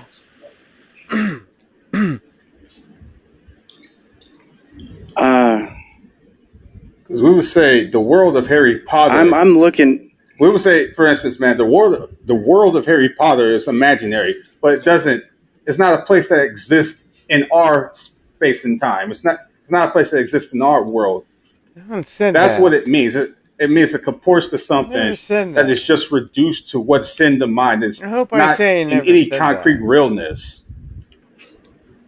You're Except using for it the just neurons. to you're using it to say, well, imagination is the No. same thing as material. But again, no one we've ever Well, come across has used it in the way you do. I mean, that's Nobody. a red herring. I mean, that's how physicists use it. I study physics.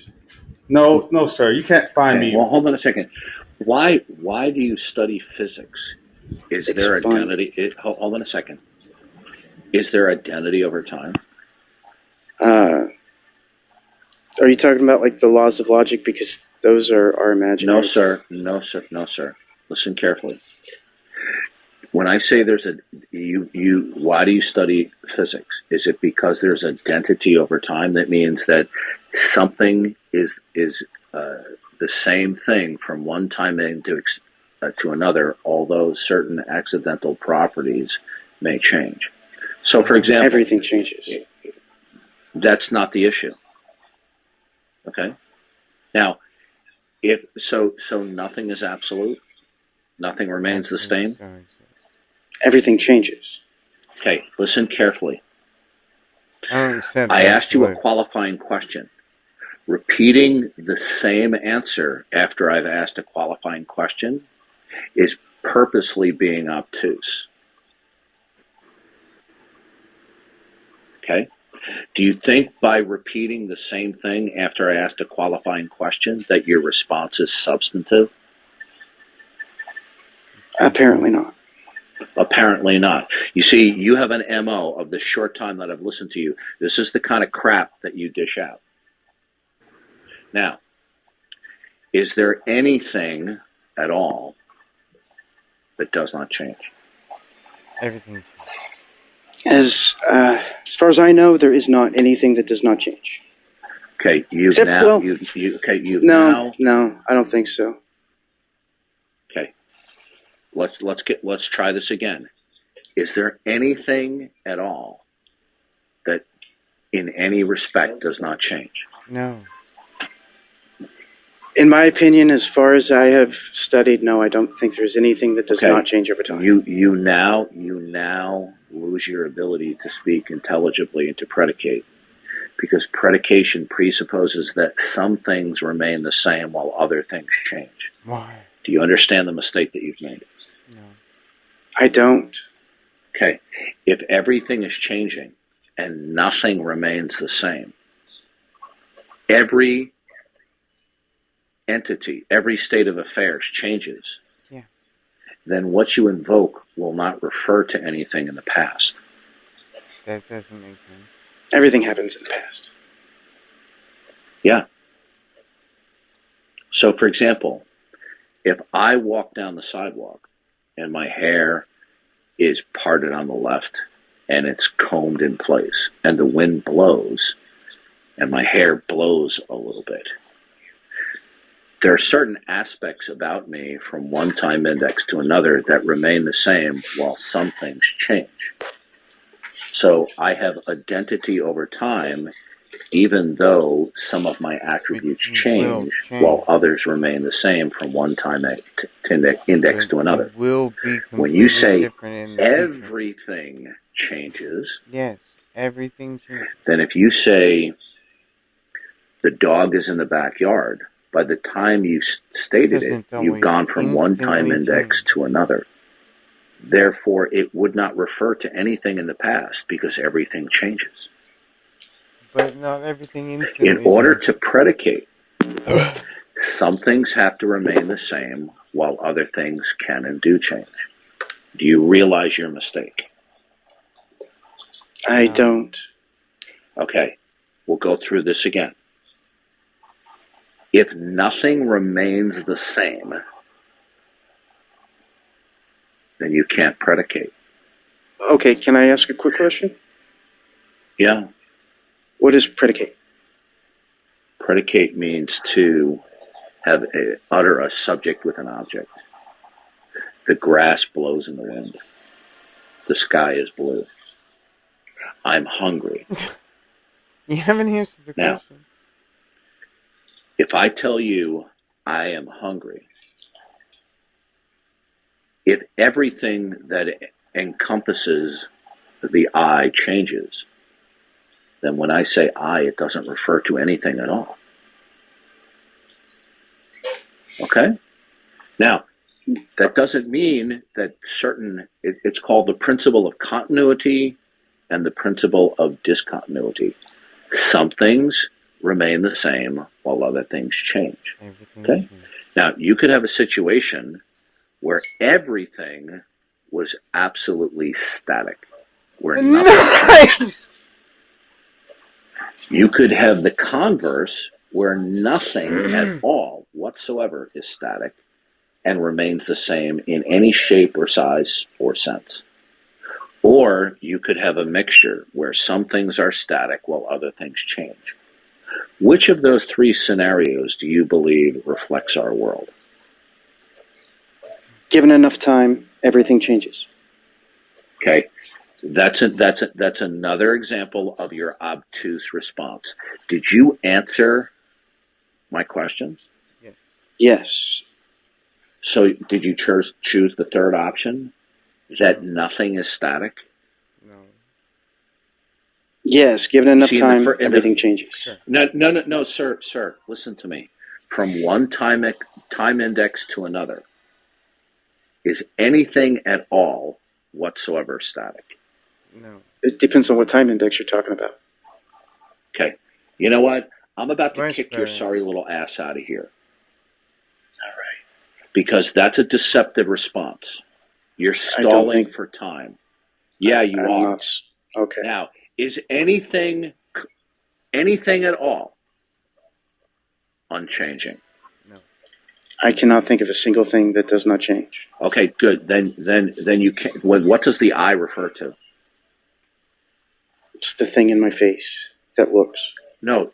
Every time you speak, you're presupposing that something in the past remains the same through time index in order for you to refer to it.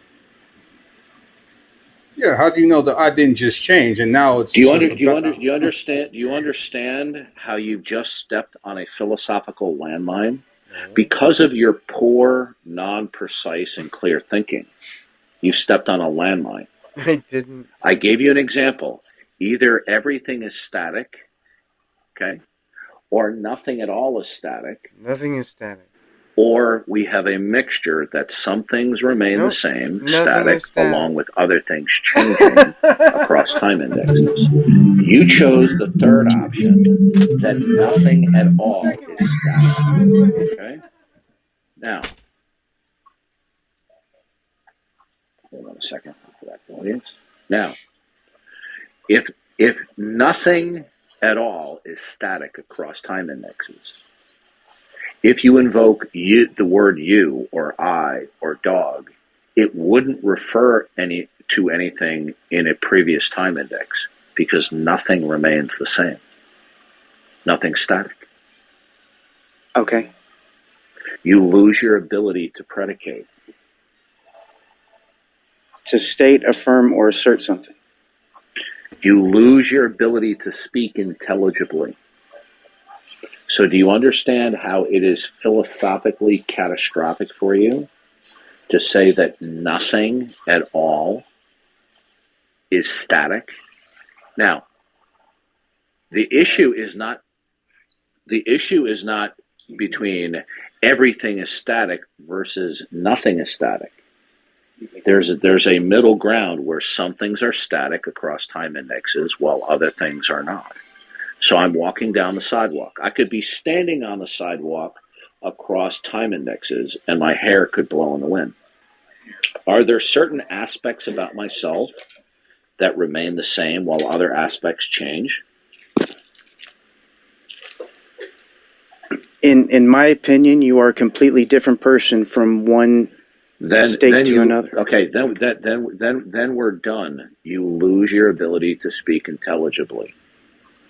Because when you open up your mouth, you're not understanding, because what you are invoking doesn't refer to anything in previous time indexes.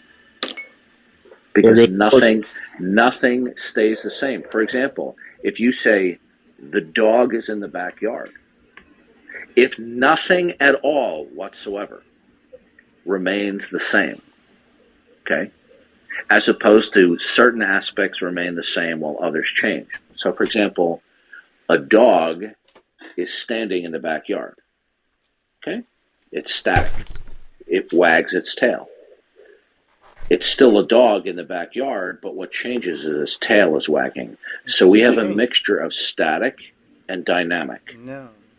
His Your mind position changed. is It's completely different mind now. you're not okay. You're not understanding. So there's nothing at all that remains the same from one time index to another. Nothing at all remains the same. Not one single thing. In my opinion, no. Good. Thank you for your time. You lose your ability to speak.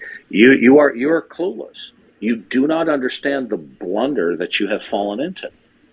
You should be a defense lawyer, Donald. Hold on. the- For your client, you just say, "Look, Your Honor, this man can't be charged because there's a completely different man than the one who committed that crime."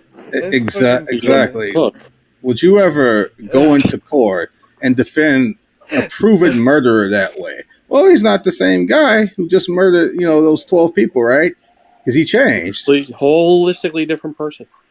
Have you ever seen an episode of how No. Address what we stop. a brain You know tumor what? on Let me his... just make a comment. I'm going to make a comment, and then I'll let you guys continue. This guy has the dispositional attitude of a defiant teenager. He realizes he's walked into an absolute philosophical blunder, and he's going to defend his blunder in order to try to save face come hell or high water, even if it makes himself look foolish. This is why it's a sad state of affairs talking with him. I've explained to him why he cannot predicate intelligibly. He doesn't care. He doesn't care about these ramifications. Okay, so I'm done. So enjoy talking with this idiot. I got a question. Hold on. I care. I just don't understand. I don't understand. Wait, so I got a question for you. So when you stated that imagination was the same as material, yes, how do you necessarily prove that's the case now as it was 10 minutes ago when you said it? Notice he's stating that certain things are static, but he says nothing is static. No. Yeah, it would be a completely different thought. Donald, how do you necessarily prove? And it doesn't refer to anything. Let me walk him down. I'm gonna get him. How do you necessarily prove that the imagination right now is material, like you said it was 10 minutes ago? How do you necessarily prove that's the case now? I can guarantee you that my imagination is completely different now than it was 10 minutes ago. I didn't ask you that. You said imagination is the same as material. That's what you said. Yeah. They're equivalent. Yeah, they're the same equivalent. Is there a difference between the two? The same equivalent? The imagination is produced by the brain state. But it's an imagination is indistinguishable from something material, right? Yeah, you can take electrodes and change the brain state, and it changes the imagination. Right. So how do you know right now that an imagination is not something? It's not something indistinguishable from material. Because you said that 10, 15 minutes ago. How do you know that an imagination is not material at this present time? Okay, I'm sorry. Say that one more time. You said an imagination is indistinguishable from something material. Are you following along so far? They're equivalent. They're not indistinguishable. Those are two different things. No, I'm saying, dude. I'm saying when you have an imagination, that would be a material thing, yes? Yes. All right. So how do you know right now an imagination is still a material thing? Because like 10 minutes ago, you said it was a material thing. How do you know right now that imagination is still a material thing? Because it's been that way my whole life is the only answer I can... it's a presupposition. I don't have justification for it. Well, you said that everything different changes, imagination. So. It's a different imagination that I have, but... You said... The no, I'm not brain talking is about... the same. I'm not talking about imagination. I'm just talking about the nature of an imagination being material. How do you know right now that an imagination is material the same as an imagination was material 10 minutes ago? What? Like I said, it's not something. It's a presupposition I have. I can't justify it. So, in other words, you cannot prove that. So here's the thing: if you're going to reduce things down to their material essence or whatever, then you can't even prove your own statement that everything is material, because if everything changes, for all you know, an imagination could be material right now. Yeah, not to your satisfaction. To my own satisfaction, I can explain it, but I can't explain it to anybody else's satisfaction. You said earlier you can't necessarily rule out the immaterial, didn't you? No, I do rule out the immaterial. No, you said earlier that you could not necessarily. Oh, you're right. I apologize. Yeah, okay. Necessarily, yeah, okay. Necessarily, I cannot do that. That's a big switch. Right. So if you cannot necessarily do that, then it could be the case right now that an imagination is immaterial, correct? If you ignore all the evidence, sure. No, I'm just saying, before we even look at it, it could be immaterial literally right now, because you said everything changes. So how do you know it didn't change from material to immaterial? Everything in my... I asked you to give me just one example where you broke down a concept to a particular chemical state. You never did it once. They're electrons, dude. Let's just talk about all the evidence. So how do you know electrons? How do you know imagination did not change from material to immaterial? Like I said, it's a presupposition that I have that I cannot justify. Okay, so in other words, your claim that everything is material is unjustifiable. No, the fact that my imagination is my imagination now and 10 minutes ago, I cannot justify to anybody's satisfaction but my own. No, I'm not talking about your imagination state. I'm just talking about what an imagination is itself. You said an imagination itself is material. Yes. Okay, so how do you necessarily prove, if everything changes, how do you necessarily prove that an imagination right now is still material just like it was 10 minutes ago? Like I said, it's a presupposition. I can't justify it. So, in other words, when you say everything is material, you can't justify that claim. That I can justify. How do you justify that? You just admitted that you can't justify that. I can't justify to anyone else's satisfaction but my own that my imagination has not changed from physical to immaterial in the last 10 minutes. That's what I can't justify. But everything changes, though, right? Yeah, everything changes. So what an imagination is could change to immaterial. It's a presupposition I have. I can't justify it. Is that a possibility that imagination could change to immaterial? No, that can't happen. I don't think. In my opinion, it can't happen. You don't think. Why? In my opinion, yes. In my opinion, it's a belief that I possess. It's in my imagination. There's no rational justification for that one either. Don't you believe you need rational justification for your beliefs?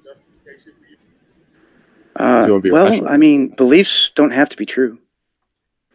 That's not what we said. For rationality on. We said, do you believe? I mean, if you want to assert, no, hold on. If you want to put forth a belief, do you or do you not need a rational justification for it?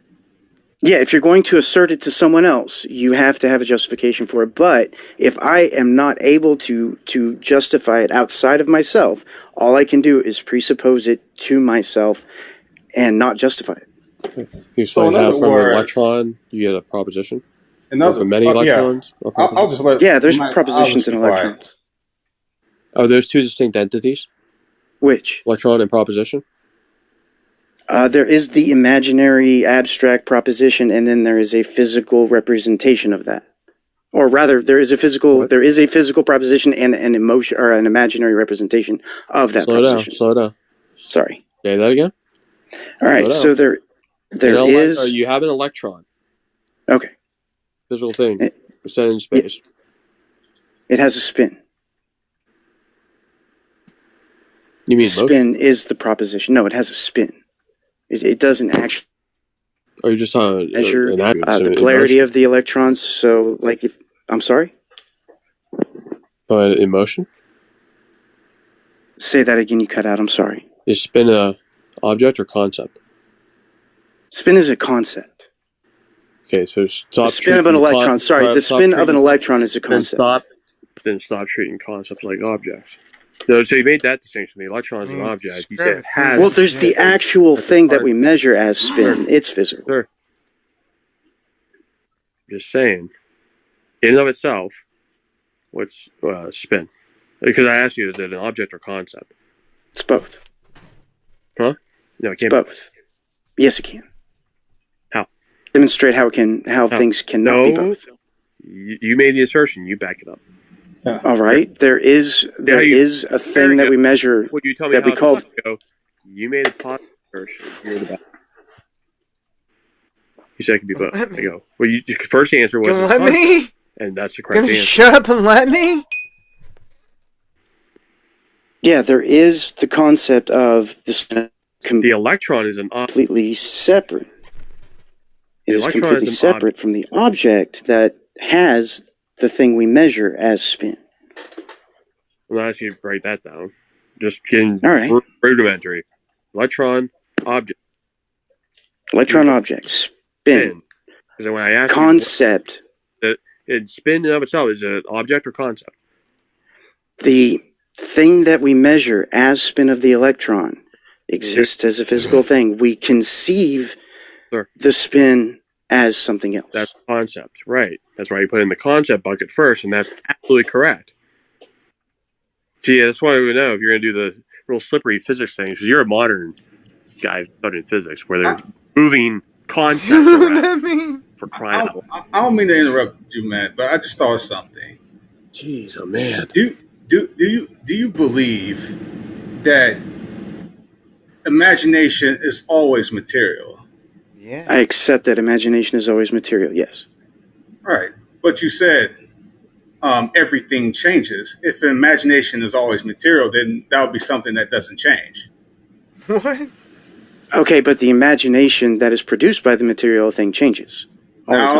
Now you're switching. And the physical thing, the brain changes too. It changes all the time. Every word you say changes your brain. The concept of electron you're spin. pivoting. No, don't stop. You're pivoting It changes. from what I'm the trying imagination- to fucking. You're pivoting to what the imagination does to what imagination Then is. Donald, you're not referring to the same thing then if it's constantly in flux. Yeah, that's the problem. That's the problem. Well, no, it's Dart- not constantly in flux. Donald, It does change. Donald, You Donald, said hold to on, Dart, hold on. everything's in flux. Hold on. No, I There's no didn't say permanence through change. Donald, the reason why you can't predicate on anything is because the thing in question, like material, when you say that something is material, what is that statement referring to? If at this present moment it is no longer what it was when I just mentioned it 5 seconds ago. Exactly. Oh, it's worse than that. It's worse than that. The speed of light. The thing, when you're looking at your TV screen, you're seeing what it looked like be when the photons left it, an index of time in the past. Everything Yeah, happens so you in the past. understand. There is no So you- present. Everything happens so in you the past. understand that when you say words, that they don't actually mean anything. Because everything is constantly in flux, and therefore everything that you mention is therefore referring to something that doesn't exist anymore. Language is made up. Yeah, Language and is imaginary. and so that's your death nail. Okay, if language is just made up and nothing actually refers to anything, then when you come in here to argue and say that something is the case, you are speaking out of your ass. Exactly. And that's why you have. Okay, well, I'm sorry. There's no maybe it's correlation to important anything that the rest of the audience hears. You can't say there's any correlation or even say it's a relationship. Because even the relationships aren't permanent either. Yeah, I wouldn't call it a relationship either. You don't have any relationships. Everything sound and fury signifying nothing on your view. I wouldn't say that. Why not? Are you trying to say that anything is possible? There's no coherency because you have no unity. No, everything's you radically are. disjointed. And you No, go, what- yeah, there's no permanence. I go, you just threw rationality out the window. No, he's not No, saying anything I is don't Hold believe that. on. Hold on. He's not saying anything I can is demonstrate possible. that things are impossible. Wait. Down. He's not saying anything is possible. We're saying the implications of what you are saying leads to anything being possible.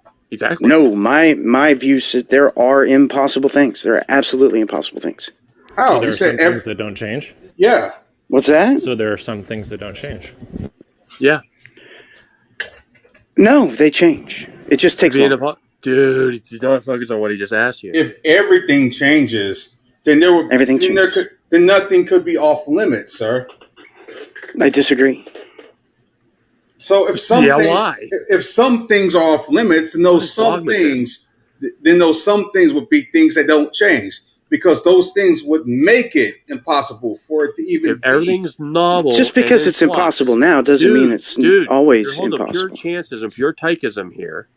No, I'm There's not. no uniformity. There's no permanence. No, that's not what I believe. You say everyone heard you clearly say it to Darth earlier when he's asking you on permanence through change. You are holding everything changes over time. Everything's in flux. No, I did not say everything's in flux. Do not say that I said that. Then everything is novel. No. Everything is new? What? Yeah, everything. If everything's in flux. Nothing is in. It's not that everything is in flux. That's not what I said. Every state of affairs is novel. The collapse of the wave function is irreversible, but it is a change. Sir, you were asked earlier, did you affirm permanence through change? Continuity through discontinuity? That's what, when he was using those terms. What he means is there was a permanence through, or while things are changing, there still retains a permanence. Identity through time. Personal identity through time. Well, that electron's going to decay eventually. He's being charged with these, charges. Any defense lawyer worth his salt, to hell, your philosophy would be, hey, Your Honor, got a philosophy for you. Here's the problem with what you're saying. That guy up there, not the same guy. Exactly. There was, being charged. That's a non sequitur. That's a non sequitur. Here's the problem. It has nothing to do with the one. Those two things have nothing to do with each other. That's putting flesh and blood on it, sir. Down. Here's the problem with what you're saying. If everything changes, then nothing could be material forever. Energy is material. But then energy could not be material forever, because energy at some point energy would change. Is energy a What's the law of conservation of energy? What is the law of conservation of energy? Donald. Is energy a concept or object, Donald? It's both. Okay. There is the thing that is energy, and then there is our concept of energy. Puppy, and I go, draw me energy. All of them are both. If it's real, it's both. Donald, draw me energy on the board. Go ahead. E equals MC squared. I mean, yeah, those are tokens. Draw me energy in and of itself. No, those are variables. Well, I'm telling you, variables. Well, I'm telling you, Donald. So naive. Well, I'm telling you, Donald. If energy is always material, then what energy is, what it always is, would not change. Not true. It's always material. What is the law of conservation of energy? Is it one thing or a composite? No, it doesn't matter how much it reorganizes. That's change. Yes, but it's always energy. No matter how much it reorganizes. It's changing. I'm saying but it's changing. Yeah, but there are aspects. There are aspects to the issue is more brain cells. The issue is not how energy changes. The issue is energy is always energy. Period. Yeah, you admitted earlier that there's. Wait a minute. Well, wait a minute. Are you even calling it the same term, or that term change? If energy is not always energy, then that sometimes it's matter. Well, energy perceived matter. That's a concept. No. Okay, let's try this. It can only change forms. Let's try this. It's a concept, sir. Let's do this. It's not a concept. That's a mathematical law. It's bad as a concept. Let's try this. Something material is always. It's not only a concept. Math is a concept. Something that is material, in your view, is always material. Correct? Everything is material. Yeah. So So anything that's material would always remain material. Thus, that would be one thing that doesn't change. No, it changes form. No, but it's still material. Yeah. But the nature of what material is. Yeah, sometimes it's hydrogen, sometimes it's helium, sometimes it's gold, sometimes it's people. But all those are material. All those are material things, sir. Yeah, exactly. Nature of materialism doesn't change. How it may look may change, but the nature of materialism doesn't. But you asked, does everything change? That's everything changing. He meant, does this ontology change? Yeah. Not, within here you got little fluctuations of the matter in motion. That's not what Tone's asking you. He's just No. saying how ontologically does the matter not change to something else in and of itself. Your You don't like ontology, that in and of everybody's, I itself mean, term, whatever ontology ontology changes all the time. Ontology You just changes say all the the time. ontology is So permanent. anytime Nature and its essence. anytime something material shifts around, it's going to always be material. It's never going to be immaterial in your view, correct? Exactly. Yes. You poo-pooed that earlier. Can't ever possibly agree. Yeah. be material. Yeah, but Always if be material. yeah, but remains that would permanent, be that would be one ontologically. thing that never changes because it would never change into something immaterial. Exactly. Do you understand the law of conservation You of can't energy? be a pure tychus No. then. You said everything changes, but Yes. somehow material things never change into immaterial things. But there is no immaterial, so it can't change into something that doesn't exist. Yeah, and that'll be one thing that's consistent. Material Right. always makes material. That'll be one The thing things- that doesn't change. The things What? that don't exist are consistent. Okay, the things that don't exist don't change. Now, but Referring that would permanence to contradict change, what then. you said earlier. You said everything doesn't change. But that Everything- doesn't exist. You said Did you everything. Things that don't exist just don't changes. exist. But it Does doesn't ontology exist. change? Yes. Does ontology change? Yes. Can the material turn into immaterial? That's true. There is no Yeah. immaterial. It doesn't exist. I'm losing more brain cells. Yeah, here. ontology is the nature of being. The being can the beingness of material turn into a beingness that's immaterial? The way Donald, that you are you- find out what is and is not Or can does it change. That's remain the ontology. same? Donald, are you omniscient? Yes, sir. Are you Yes, omniscient? Darth. I am not. Are you? How do you know what does not exist? Are you omniscient? Okay, if you jerk me around one more time, I'm kicking you from the room. I already warned you several times before for being an a-hole. I asked you a legitimate question. Now you are proving to me, if not to the other people here and listening, you're just a contrarian. You're probably doing this just to troll. I asked you a question. Are you omniscient? No, sir. I'm not omniscient. On what basis do you know what does not exist? On what basis do I know? Can you say that again? On what basis do you know what does not indeed exist? Do I need absolute certainty? Okay. I will ask the question again. If you dodge the question, I'm going to kick you. I would rather not do that. Thank I've you. had it with your contrariness, your dodging, your deceptiveness. I consider it scummy of the highest order. Now, I I will apologize. repeat the question. I don't believe you're sincere at all. Okay. On what basis do you indeed know or believe that anything does not exist? So I don't have a defeater for solipsism, for hard solipsism. I'm not discussing solipsism. Okay, I thought I misunderstood. I misunderstood. Basis do you know that anything that is quantifiable that you can identify by a token does not exist? You said immaterial things do not exist. How do you know that? So the only things that can and do exist are material things.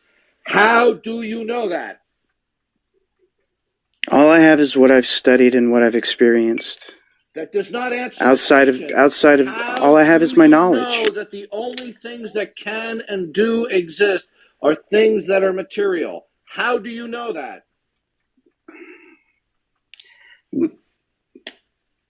I am trying to answer this question to your satisfaction. That's a dodge, what you just said. No, I'm thinking. Can I think?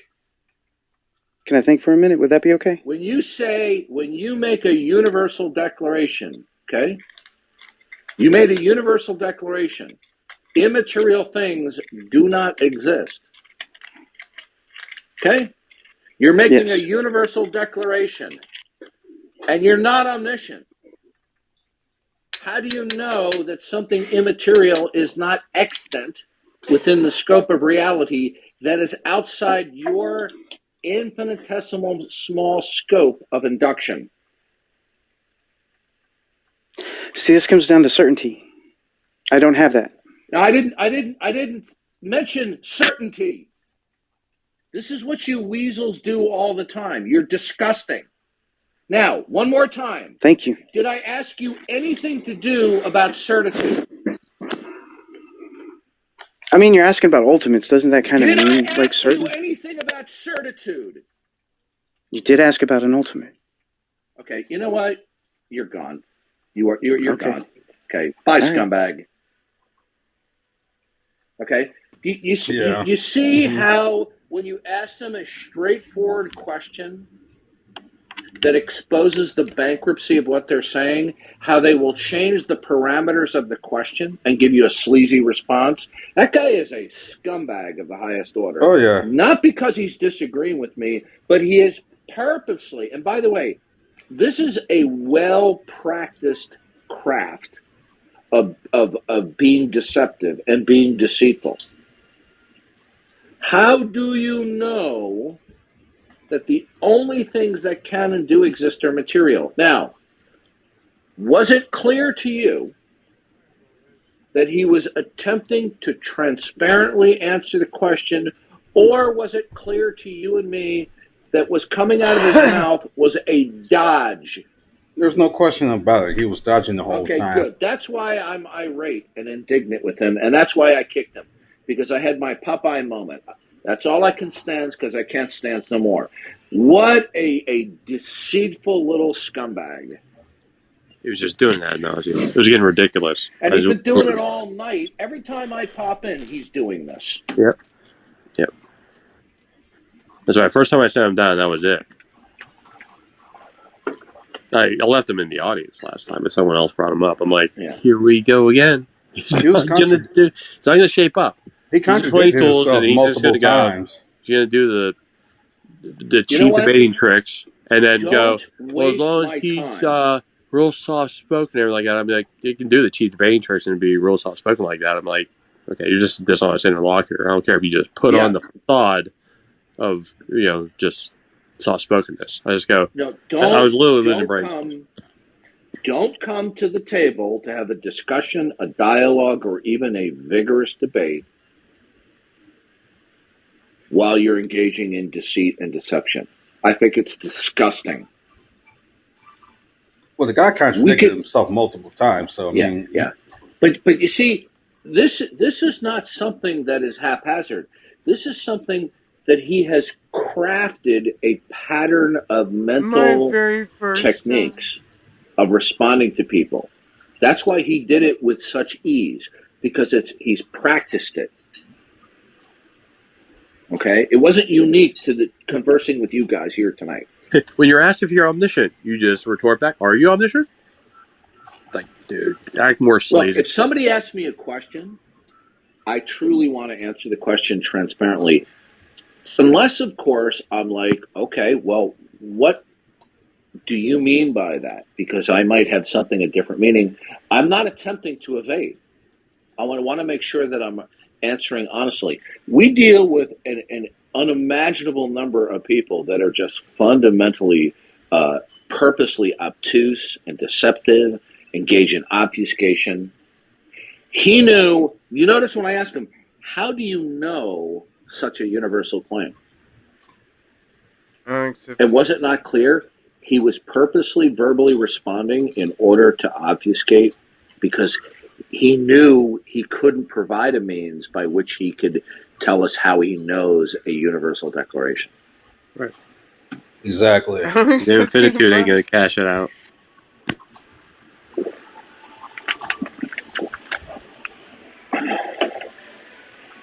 He knew dang well he couldn't answer the question. So he just plays one stupid game after another. What do you have to say, Tariq?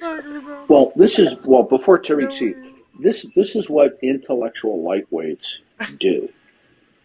Because they don't want to come to the table and intellectually converse, pick each other's brains, and even spar, okay?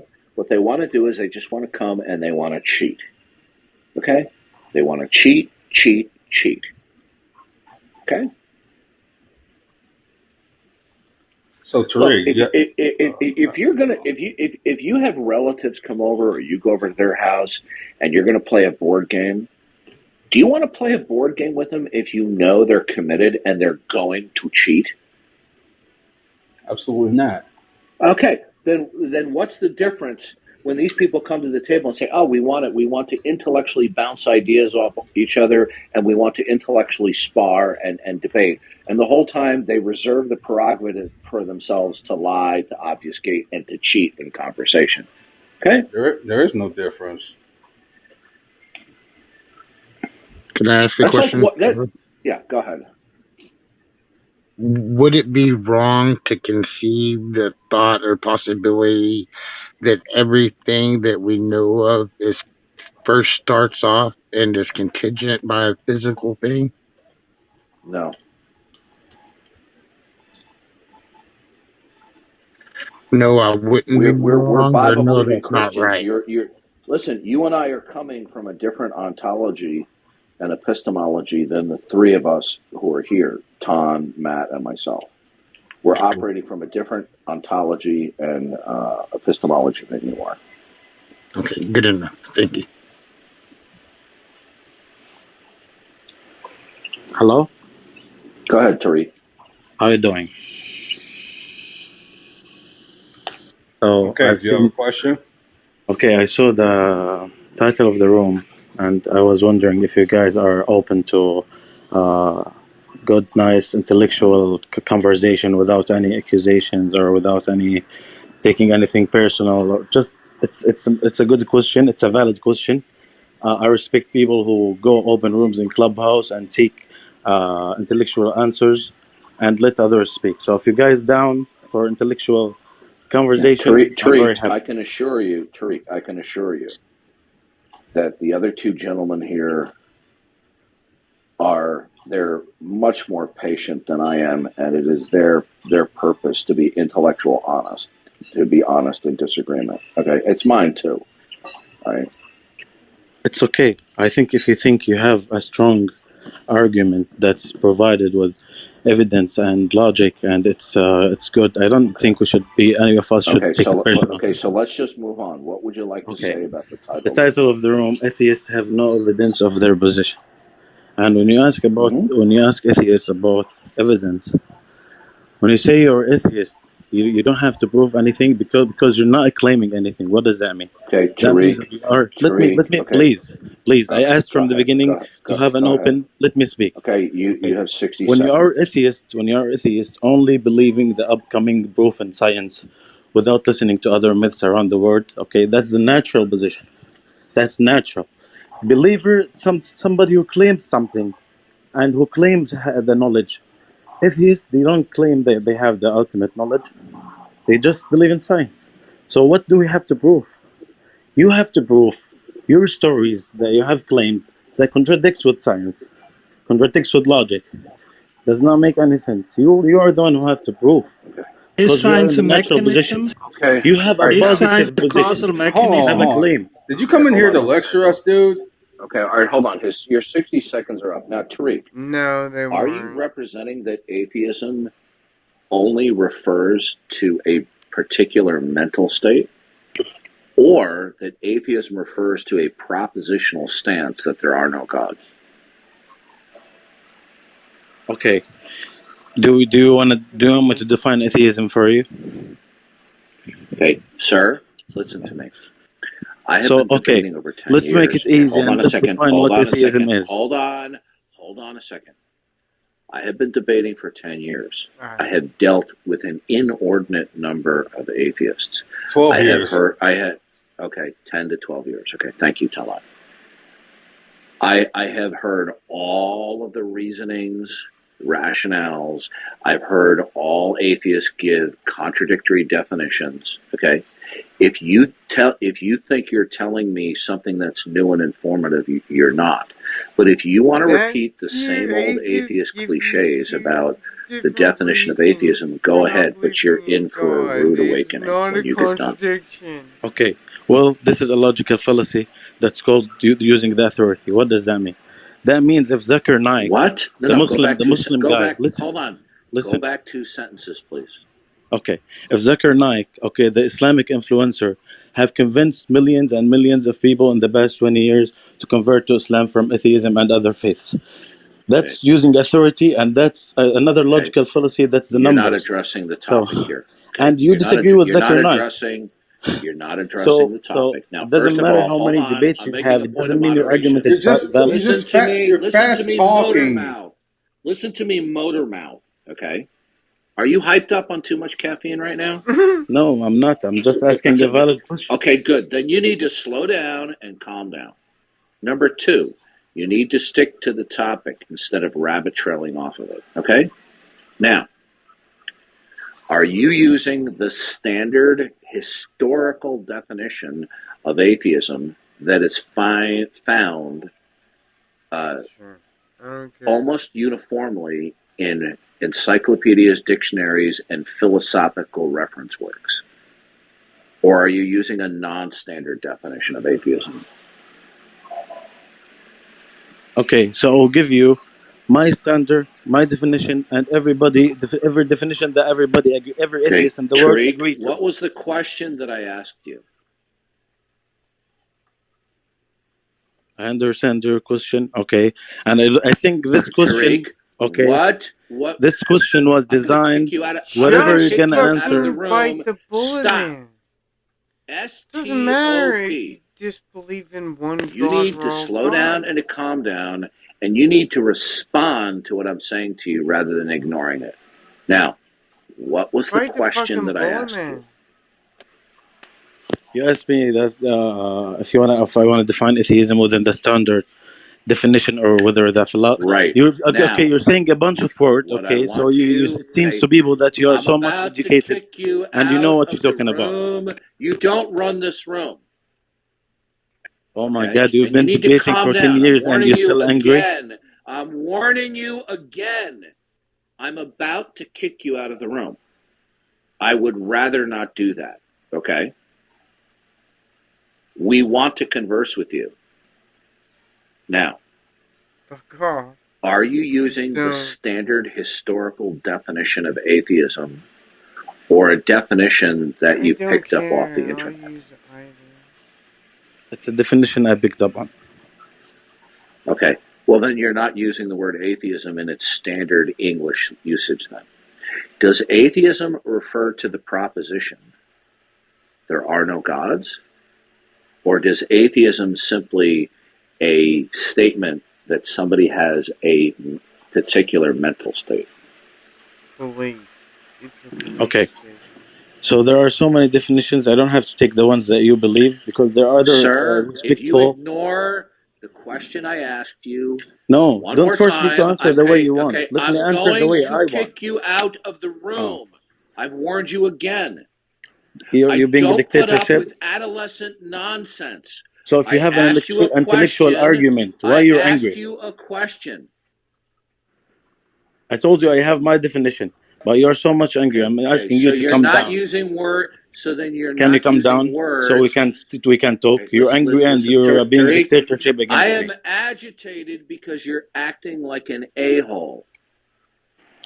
Thank you. That's a good way to argue with people. Okay. Yeah, no, I'm not arguing with you. Mm-hmm. That's not an argument. What I just said. That It's show a me how much commentary logic your on- ideology okay, have. goodbye. That show me how you weak your okay, ideology goodbye. Don't let the door hit you on the way out. Okay. What? Did Wow. I not warn him multiple times? Yeah, he just came in here guns blazing, fast talking. Okay. You know what? I should have been a little bit more forgiving and tolerant. But since he's a recent graduate of the Ozymandias School of Debate, we need to be a little bit more tolerant. That was absolutely pathetic on so many levels. It just comes in here and just fast talks the typical atheist tropes and slogans. Thinks that's argumentation. Yeah.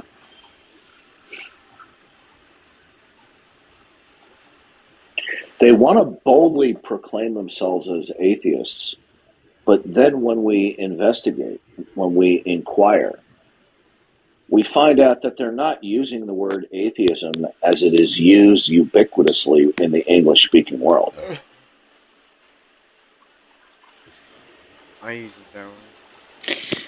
Well, they just want to avoid the burden of proof. That was patently clear with this fellow here, right? That's all that's about, because he was just repeating the old trope about this sort of default atheism or lack of beliefism, if you will. That's all he was doing, was saying that theists have the burden of proof because they're making a positive claim. You know, the old atheist rhetorical talking point from 1993. Say that again, Tom. Yeah, it's just a little quip that I throw at them. It's just to make fun of them. It's just a 1993 atheist talking point. Yeah, and when they say Jeffrey J. Lauder, who is the founder of Internet Infidels, one of the largest sites for atheists, wrote in one of his own blogs. And by the way, Jeffrey J. Lauder, I saw him debate once online, and I was very impressed that, unlike most atheists that I've seen, his presentation was highly intelligent. Okay, I was very impressed, not only in his intelligence, but the manner in which he presented himself. I digress. Jeffrey J. Lauder, who is himself a rabid atheist, stated that atheists continue to shoot themselves in the foot because they do not employ a standard definition. I'm paraphrasing that. They don't use a uniform definition of atheism. Okay? And they make themselves look like fools. Bullshit. And even as much as we obviously disagree with them and think he lectures too much, obviously, even Ozymandias calls them out on this. Yeah. And, we can... I am adopting the politics that if an atheist isn't willing to defend the claim that most likely there is no God, I'm not going to have a conversation with the guy, because then he plays that typical game that this guy tried to play. Exactly. He just wants to burden the proof on us, and he just says, nah, I don't believe you, you have no evidence.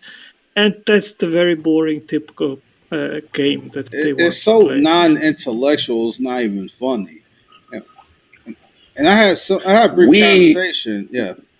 Yeah, we categorically deny and reject atheism first and foremost because we have a positive case for theism, and specifically Christian theism. Secondarily, after that, without minimizing that importance, atheism is fraught with numerous internal incoherencies. But you see, they don't have a positive case, generally speaking, for atheism in general. This is not to say that there aren't certain few and far between atheists who won't attempt to make a positive case for standard and historical atheism, or even philosophers who've written books on this who attempt to make a positive case. There are atheist philosophers that do that. But your typical rank and file atheist out there, with some exceptions, simply do not make a positive case for atheism, that there are no gods or there is no God. Because they cannot defend that position. It's nonsense. It's easy. Yeah. Exactly. That position is literally indefensible. That's why they play the lactheism game. Okay? Exactly. And the funny thing is this. They watch these YouTube videos that they think are informative and educational to them, and then they repeat the same old cliches and slogans, and they think that this is refreshing and new line of reasoning that we haven't heard a gazillion times before. Yeah, exactly. And it started with Anthony. Let me quote you this here. Someone wrote that at my Facebook timeline. There are really only two options. One, God did it, or two, nothing did it. Two is not possible. That leaves only one option. The problem isn't that science presents any other option. The problem is that atheists have been blinded to the truth. Nonsense. Yeah. I like how you also said that they were not united in their belief or their belief in the definition of atheism. But the funny thing is, if they were, then that would sort of make them like their own religion, which they don't want. By the way, Otangelo, that's a false dichotomy. You should say that either it is the case that God did it or that he did not do it. Yeah, these That's the true people, dichotomy. these people are projecting their own insecurities and JT's issues on correct. everyone else.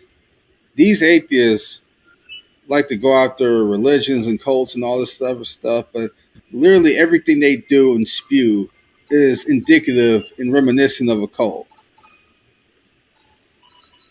How? Yeah, I actually agree with you. It should be either God did it or he didn't do it, right? Or God That's did not not do it. what That he would be said. the correct terms. Isn't it The funny how question this is- guy came in the room? Yeah, go ahead. Go ahead, Otangelo. The question is, once you remove God from the picture, what is left? That is the big question Well, the answer mark. is And nothing. you have basically, well, you have two options. Either nothing created the universe, or the universe has always existed. Bullshit. Those are not the only two options, but yes, the universe is always existed. Anup. I don't know Yep. if it's pronounced Anup. That's fine. Oh, Yeah. okay, hold on a second. I thought my mic was open. Otangelo, once somebody denies the existence of God directly or indirectly, okay, then they're not in a position to predicate because there is no identifiable, defensible background information that will be grounded in an ultimate or an absolute from which all non-absolute states derive and depend. So they won't even be able to instantiate an intelligible predication of the cosmos or the universe. You see the problem? Nope. Yeah. Even granting them that is too much. let's I understand your, like, you guys are talking about, like, as an atheist, not have no evidence for their position.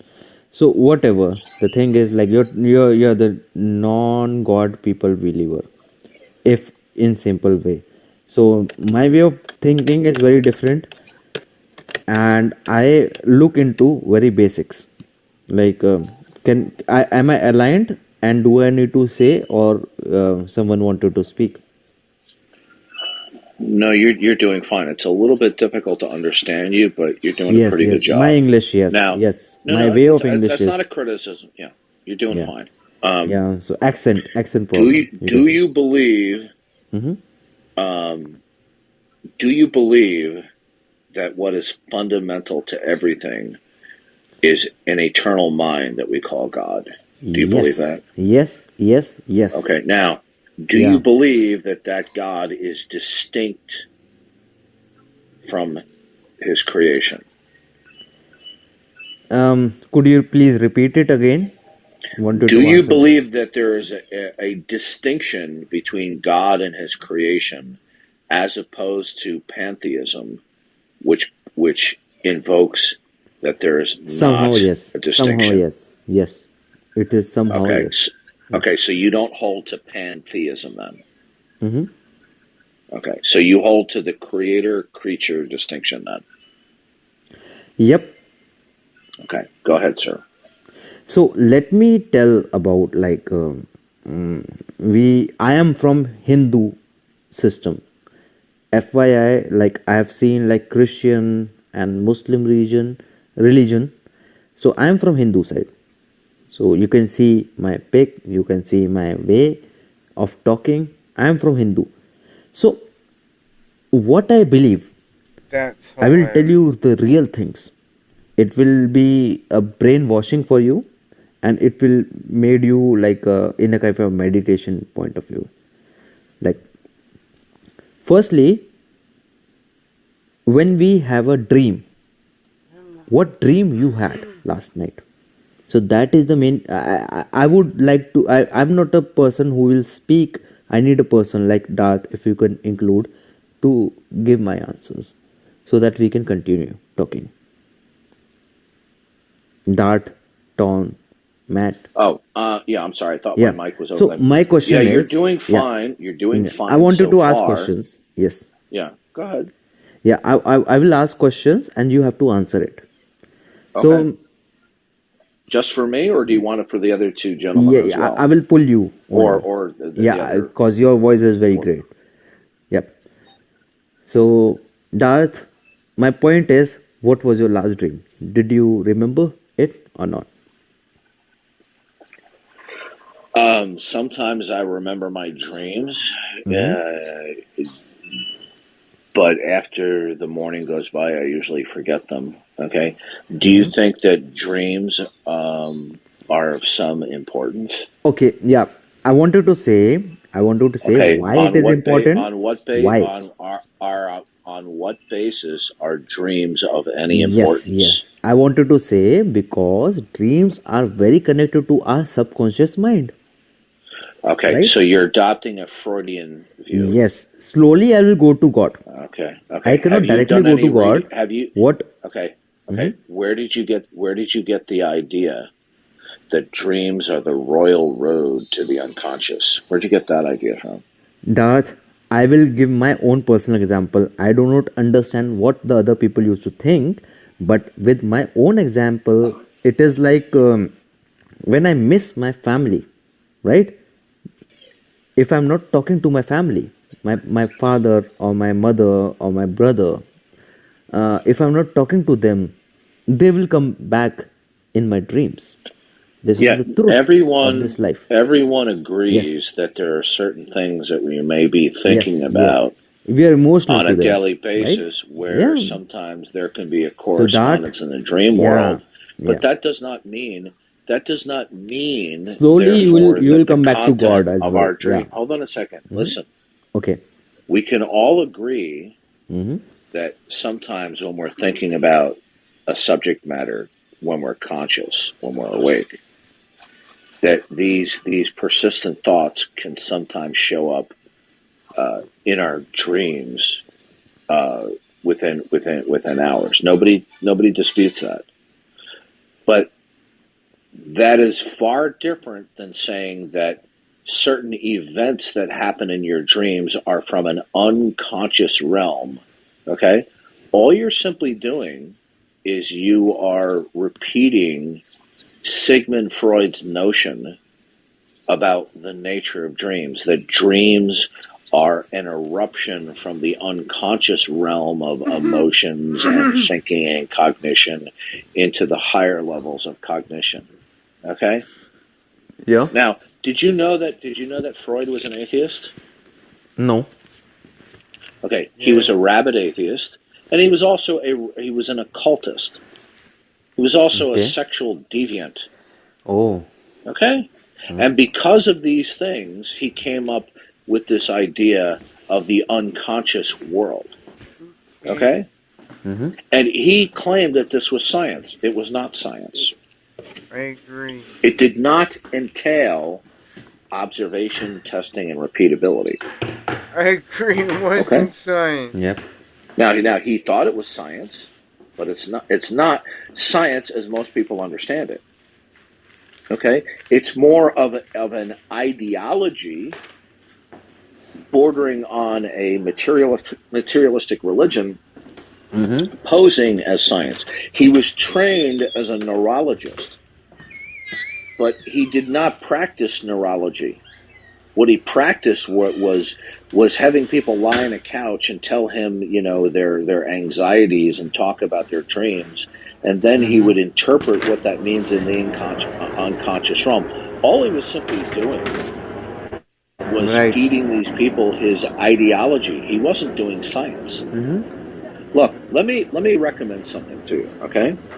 What I would like you to do in the next few minutes, I want you to send me a DM and request a link to the book Freudian Fraud by Dr. E. Fuller Torrey. Dr. E. Fuller Torrey wrote this book 20 or 25 years ago. He's an eminent research psychiatrist. He may still be alive, but if he is, he's elderly. He wrote the book Freudian Fraud, where he showed what a fraud Sigmund Freud was in terms of his ideology and how this ideology has permeated various cultures at various divisions of civilization on this planet. Okay. Okay. So send me a DM. Say send me the link to the book, and say Freudian Fraud, and I will send you the link. You can I'll tell you where to find the book in the link. Download it and read that book. Okay. Yep. And that will give you information about Sigmund Freud that you're not going to find out in standard works on Sigmund Freud. Understood. Freud did not believe that God existed. He believed in evolution. He believed that what we are is simply the product of materialistic succession.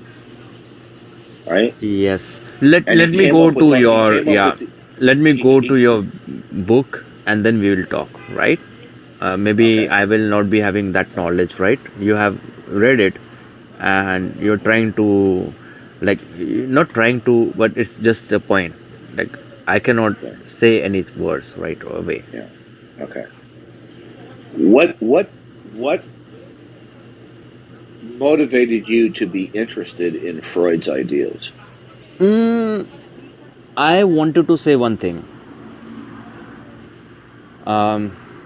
Luckily, I'm from India. Let it be, right? Okay.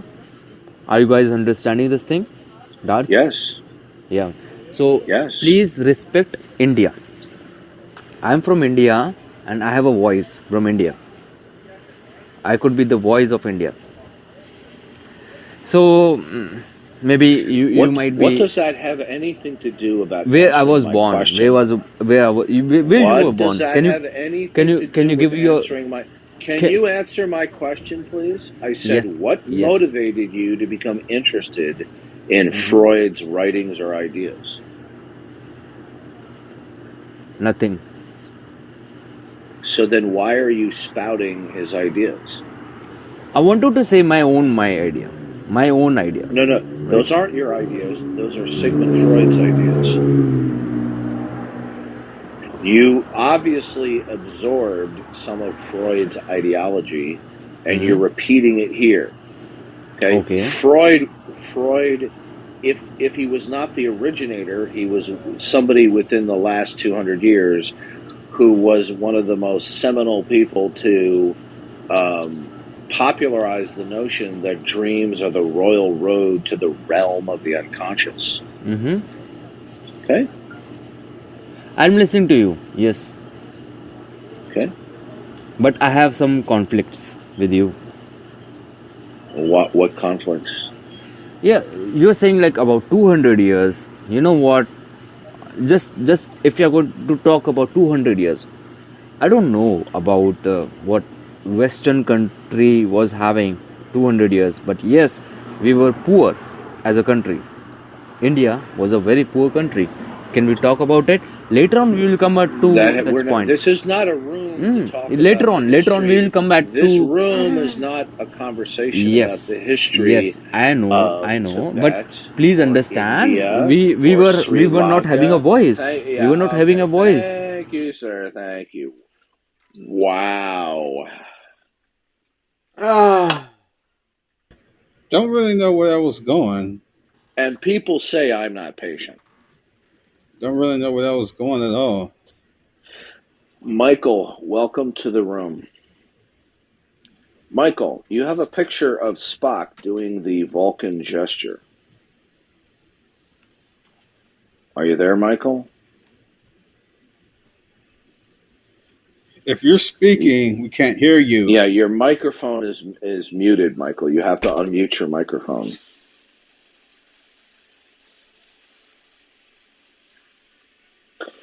Unmute your Maybe microphone, it's app. Michael. Just reset your app and come back. Yeah, log out and log in again. You'll reappear on the stage.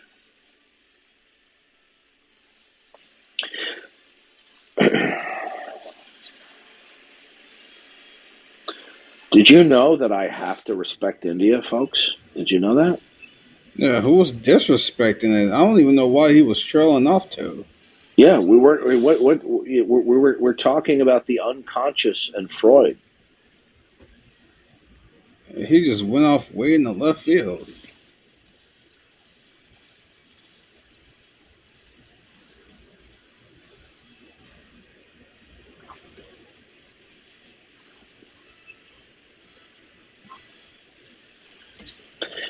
Did you see the avatar that he had with Spock with the Vulcan gesture?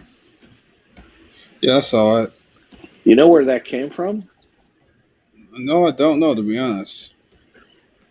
Leonard Nimoy was raised as either a conservative or an Orthodox Jew, and the clergy within the synagogue would make that gesture because it represented a particular Hebrew letter, and he borrowed that he would see this in the synagogue, and he used it as a Vulcan hand gesture, which is kind of funny. That's an interesting background. Nice little Easter egg. Yeah, they would be praying, and everybody's heads would be bowed. And he said he would look up as a kid, and they would be making this hand gesture with their hands up, and it was representing a particular Hebrew letter in regards to the scripture that they were quoting. So he borrowed that, and it ended up on Star Trek.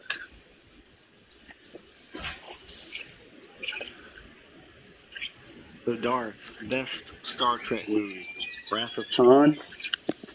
Oh my gosh, what a good movie that was! What a good movie. That was such a good movie. I think it's probably in my top 20 of all movies, easily. I love it And when the guy says that. Yeah, go ahead. Yeah. No, I'm sorry. Go ahead, man. Yeah, just like one of the scenes where the guy says to Khan, they're hailing us. Shall we respond? And Ricardo Montalban says, "Let them eat static." Let them eat static. Let them eat static. There's a line in the movie. See, he's quoting Moby Dick all throughout the movie, right? Like his last line in the movie. I didn't know that. What are some of the quotes? Well, the most famous one of the movies when he's dying, right? He's activating Genesis, and they're trying to get away, right? And he says, "From hell's heart I stabbeth thee, for hate's sake I spit my last breath at thee." That was Ahab's last words when he was stabbing Moby Dick before he went under with him. Oh, wow. That's cool. I'm glad you told me that. Wow, that's great. Yeah. So when they were on... Now, hold on a second. Now, since that's one of your favorite movies, that's one of my favorite movies. Did you see the original Star Trek episode that was the precursor to the movie? I did, but it was so many years ago. The only thing I remember about it was Kirk was doing one of his two-fisted, terrible fight scenes. Well, Khan kicked the crap out of him, Oh, he did. Yeah, he didn't have a chance. I mean, come on. Yeah, if anyone likes The Wrath of Khan, but you haven't seen the original TV show episode that was the precursor, it's a must watch. Because I was so happy when they decided to do a movie that was a follow-up to that episode, because that was among some of the best episodes they ever made. That was a great episode. Yeah, there was when I was a kid, I don't know. This is back when, when cable TV was, like 40 channels or something like that, because I grew up in the 80s. And it was one of the, I think it was the early days, maybe the Sci-Fi Channel. I'm not sure. And they had like that show playing like not back-to-back episodes. And so for days, and I watched a bunch of them, but I only watched each of them like once, right? But that one stuck out in my mind because my dad loved that movie, and I grew up watching that movie. The first one I did not think was nearly on the same level as a movie as The Wrath of Khan, with V'ger and all that.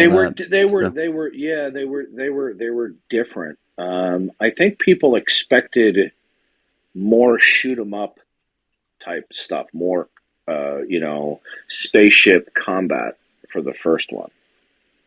And I think that's why some people were disappointed. But in this one, in the Wrath of Khan, they got more combat, spaceship to spaceship scenes. It was so good, man. It was so good. He's got another line in the movie from Moby Dick. He says something like, "He tasks me," and then I think he says, "I'll answer him." And something that Matt Yester says sometime about tasking people. Every time he says that, it reminds me of that one. He's putting people to the task. Yeah. Oh my gosh. Yeah, I did not know that he quoted Moby Dick. I'm glad you told me that, because the next time I watch it, I'm gonna laugh when I see him deliver that quote. Yeah, when he's in that little container, on SETI Alpha 5, when he walks over, there's like a bookshelf there, and Moby Dick is like in very prominent letters on the shelf there, right? Because Captain Kirk is his Moby Dick, right? He will, So I am so glad you told me. You know what? That really makes the movie even more interesting now, because I didn't know that.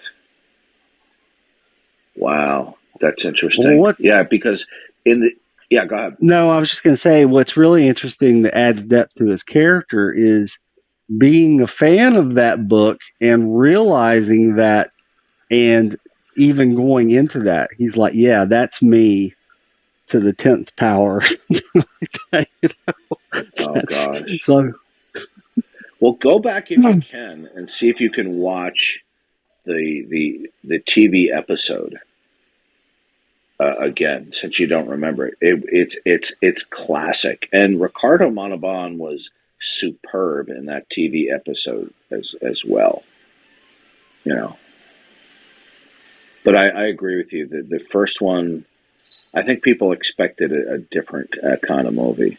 But you know what? It was directed by Robert Wise, the same guy who directed The Day the Earth Stood Still and The Sound of Music. What the show was? Is that what you're saying? No. The first Star Trek movie with William Shatner and Leonard Nimoy. Oh, okay. It was directed by Robert Wise, who did the The Day the Earth Stood Still and Sound of Music. He was a famous movie director. Did he do the second one?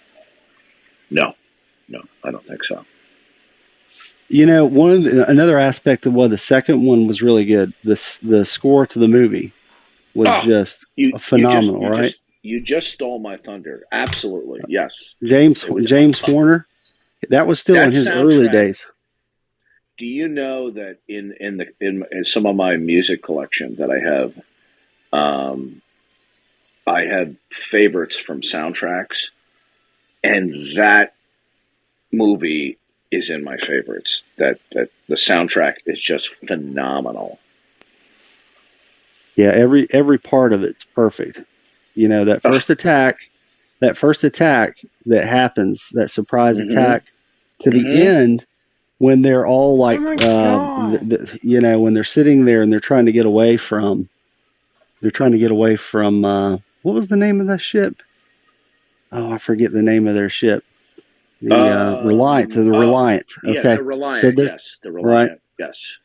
and the tension is building, right? And Spock is on his way down to the engine room, and I mean every aspect of that movie is just so good, so freaking good. The only thing that I didn't like about it was the artificial muscular chest on Ricardo Montalban was a bit fake looking.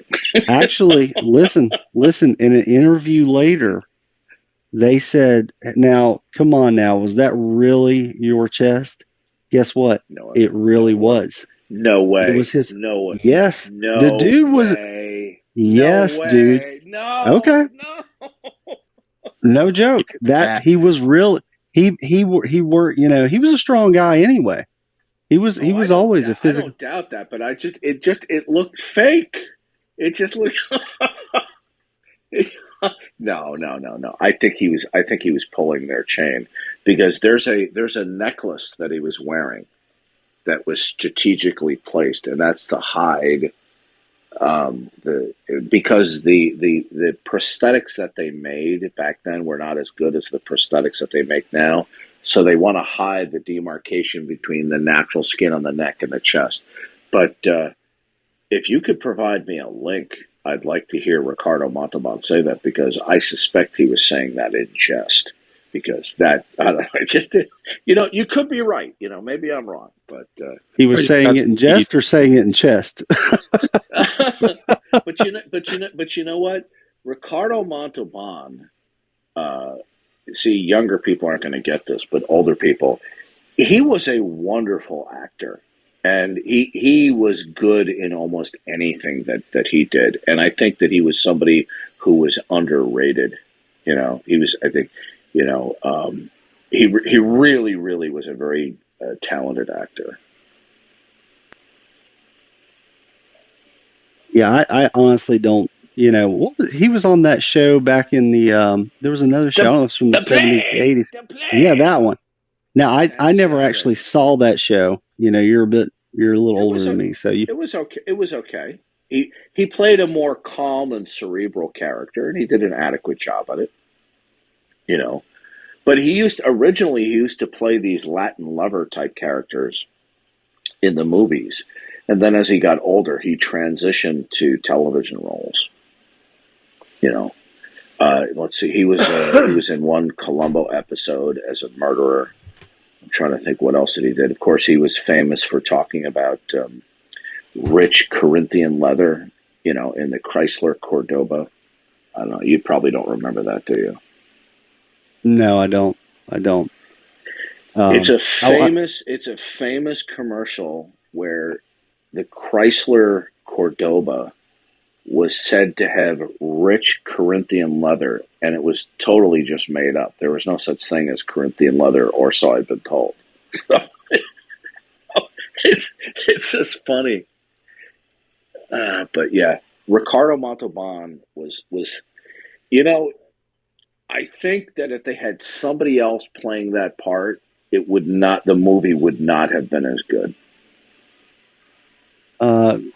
Yeah, I mean, you can't replace. I mean, it's like Spock, like the new Star Treks they made.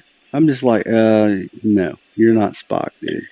You're not Spock. Yeah, you gotta give him credit though. I think he made a good faith effort. What was his name? The guy who did Spock. Couldn't tell you. Can't remember I can't remember what his name is. I couldn't tell you, man.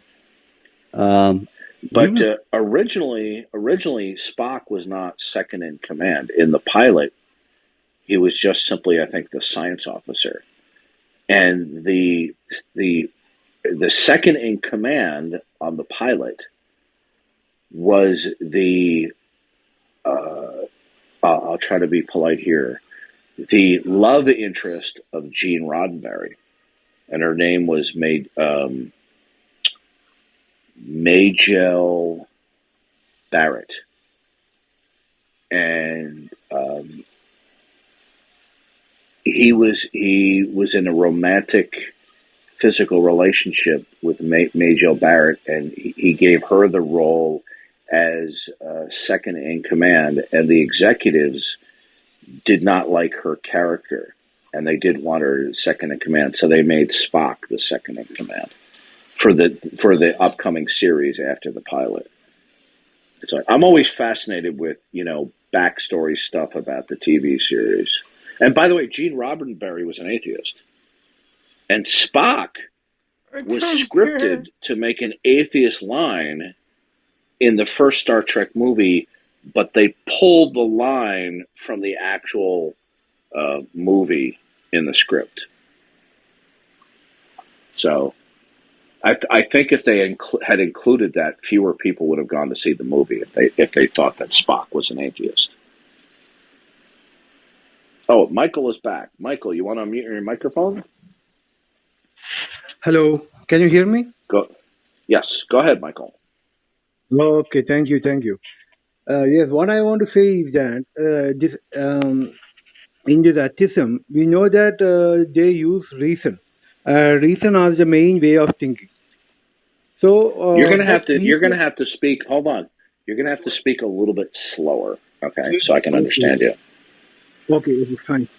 This atheists, they believe, they use reason as the main way of thinking.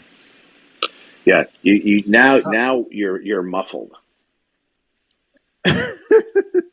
Okay, so what I have to say is that they do not use a open-minded thinking. These atheists, they do not use open-minded thinking. They are themselves trapped in a box, and they do. Let me tell you, I disagree. Okay, let me disagree with you in one sense. Okay. Okay.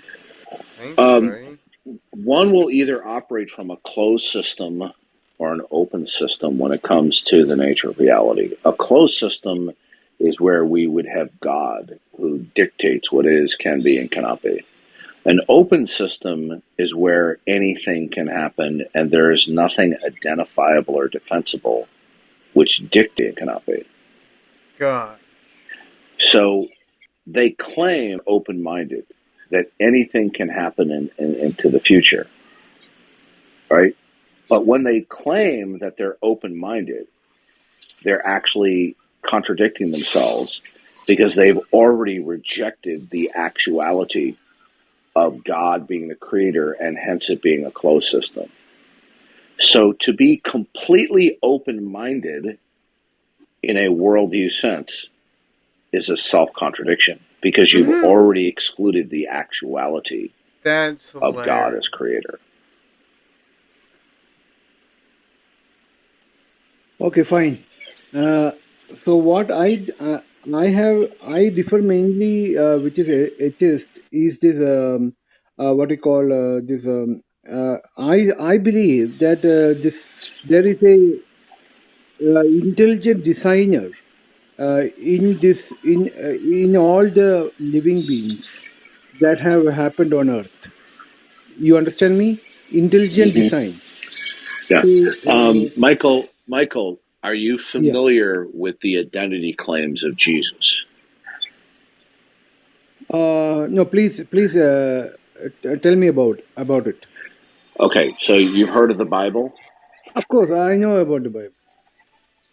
Okay, so Jesus claims to be the second person of the Trinity, where God is one being, one essence, subsisting as three persons, and that Jesus is the second person of the Godhead who incarnated himself in human form, and he died on the cross and he rose again from the dead, and he calls each and every one of us to repent.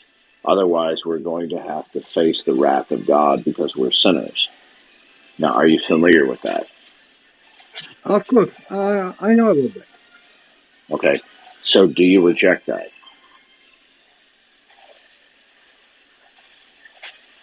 No, I am myself a Christian, actually.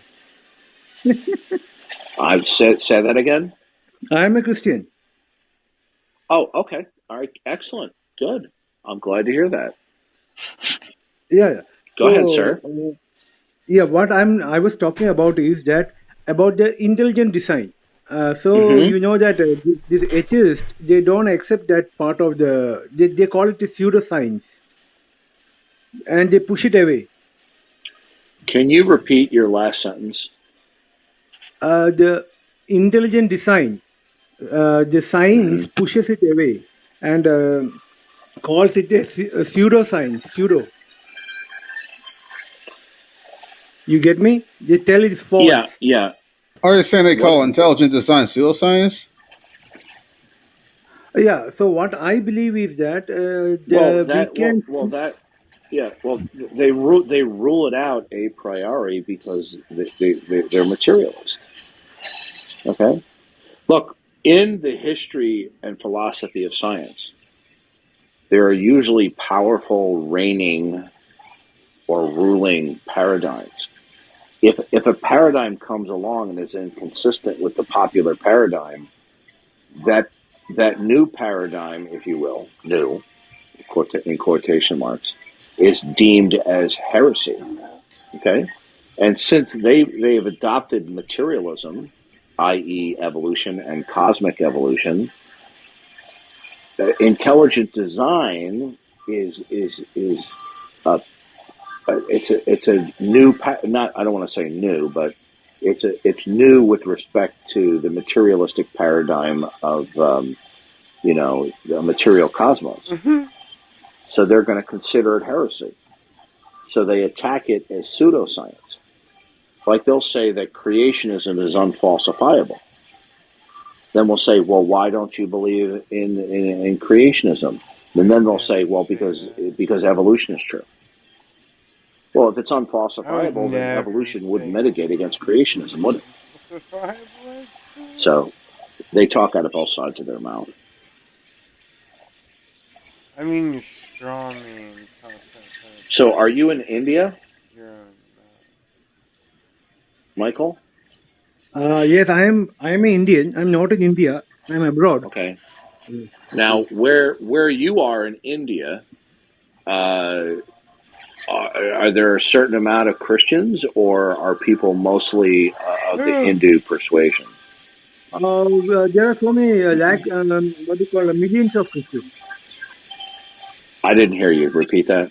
So there are millions of Christians. Yeah. Christianity is all over the place. Okay. Interesting. India is consisted of a mix. It's a mix of all types of people. So I'm from Kerala. So in Kerala, there are a lot of Christians. It's mix. Hindus, Muslims, Christians. Yeah, we all live together. Yeah. Okay. So do you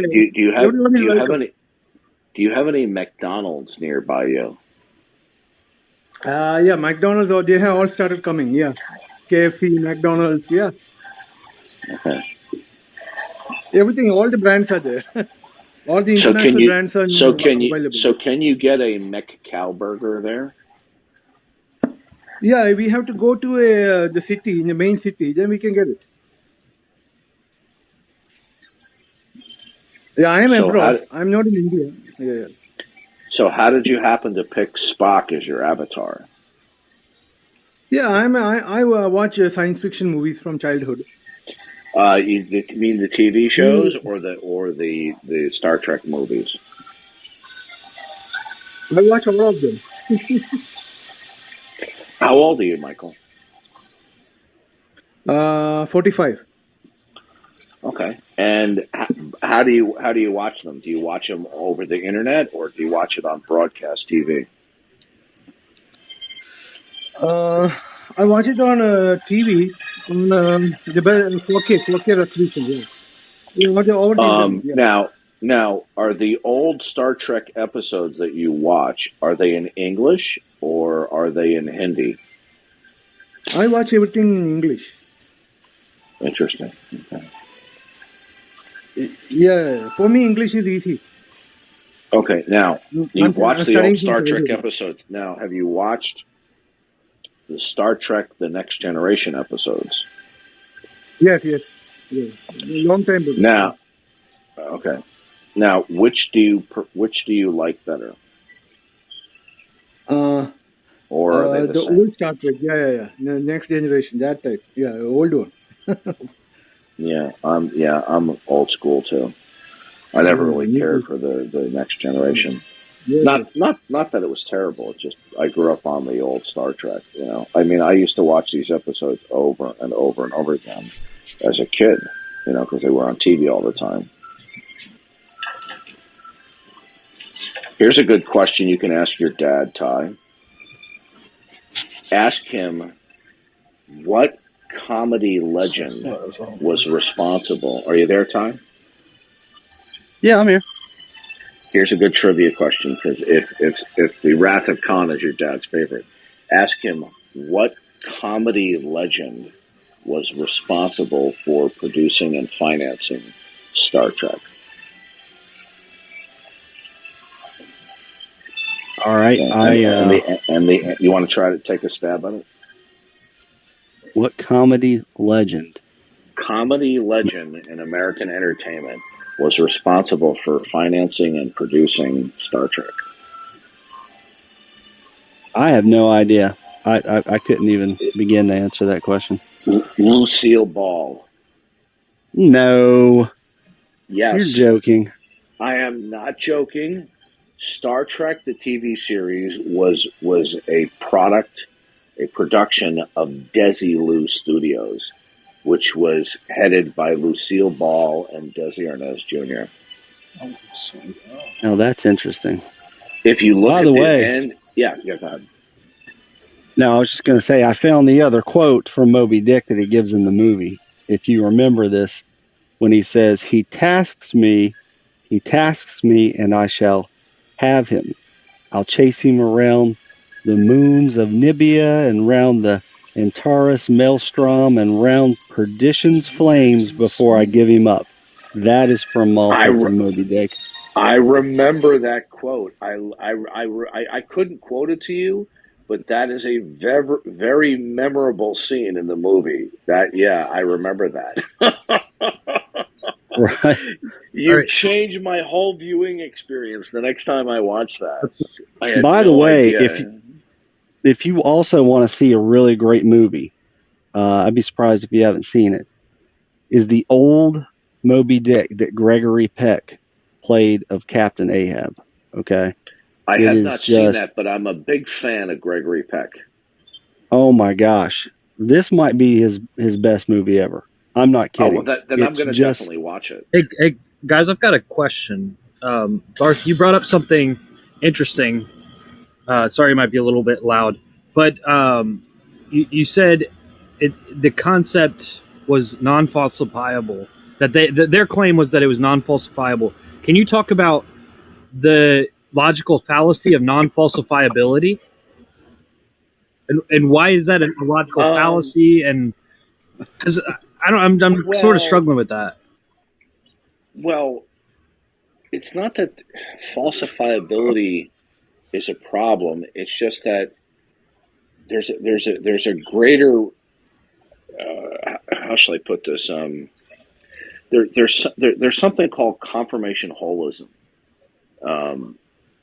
that W.V. Quine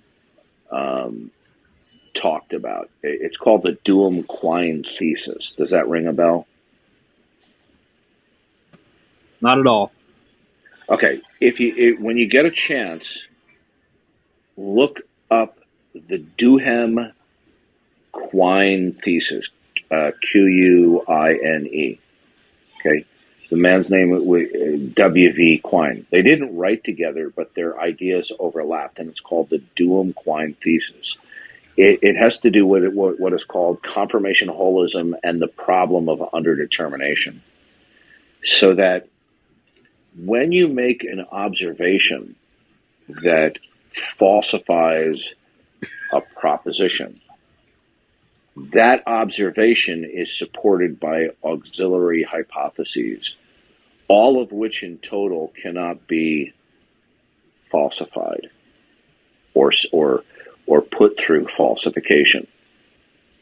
So what you use, what circumstance or proposition that you're going to use to falsify another proposition can only be invoked provisionally or tentatively, because it itself cannot be completely and entirely falsified. So the falsification criterion that we hear about these days largely derives from Karl Popper's theories or philosophy of science. And then people are borrowing off of the Karl Popper's notions of falsification and applying it to the philosophical debate between God or not God. And they'll raise the issue of, well, God is an unfalsifiable proposition. And it's not a defeater for theism or Christian theism, but it is presented as a way to neutralize or vitiate the presentation of theism. Okay? So something presented as a falsification will only, to falsify a proposition, will only have weight is if the person you're presenting it to accepts the proposition that is the falsifier. Okay? Right. So if you give an example, if you come across the battlefield, and this is just an analogy, where Apollo is dead on the battlefield, what has that falsified? Has it falsified that the gods are immortal? Or has it falsified that Apollo is a god? Okay? Now, what if your grandfather is dead and he died last year, and you start walking down the sidewalk a short distance from your residence, and you see your grandfather walking towards you, and then he approaches you and he starts talking to you? Does that falsify that your grandfather's dead? Yes. Okay. Well, what if that's not your grandfather? What if it's your grandfather's identical twin brother? Then no. Right. So the point is that if A is to be falsified, A will be falsified by not A. And so if I try to get you to reject A as being true or actual, I then present to you not A. Right? And I say, A is not true by virtue of not A. You could just simply say no. Not A is not true by virtue of A. Which one falsifies? Maybe it's the case A falsifies not A. So when somebody presents something to falsify, let me give you an example. One time when I called in the schmucks at the Atheist Church of Austin show, Talk Schmeathens with Eric Permbroy Murphy and Thomas Westbrook, he said, well, creationism is false. And he said so because it contradicts science. And then I said to him, are all propositions in science provisional?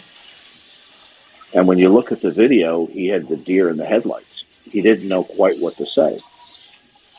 And then when he got back his composure, he just started, rambling with prescriptive material.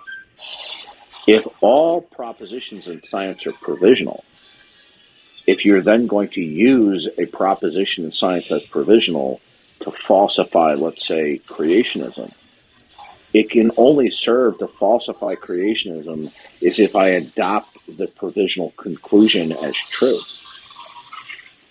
Because if it is referred to as being provisional, then it's not necessarily true, and then therefore cannot act as a necessary defeater for creationism. You see? So a defeater only is going to be a defeater is if somebody accepts the defeater as actual. So are you raising the question because atheists bring up the issue of the non-falsifiability of God? No, actually, it's something completely different. I was just thinking about the concept of non-falsifiability making a statement or a concept invalid. No, it doesn't. It doesn't make it invalid. Okay. Now, somebody may have a criterion of worthiness of belief that it be in principle falsifiable, but here's the problem. If all propositions or propositional states have to be in principle falsifiable, then nothing is falsifiable. Okay? So it's self-stultifying. So for example, atheists will insist that God, everything that they believe in principle, not in actuality. See, they used to say, well, it has to be in actuality falsifiable. Now, they realize that this is simply not feasible for many propositions. So they permeated that to it has to be falsifiable in principle. And so then they'll say, well, God is not falsifiable in principle. Now, this is not a defeater for the propositional presentation of God, but it's a criterion which attempts to nullify the presentation of God as being actual, because it doesn't meet to the criterion that it's in principle falsifiable. But if everything needs to be in principle as falsifiable, then your ultimate truth, out of which all other truths derive and depend, is itself have to be falsifiable in principle, then it's not necessarily true. And if it's not necessarily true, all beliefs that are derived and depending on that are themselves not therefore necessarily true. Therefore, you don't have the ultimate metaphysical grounding for falsification.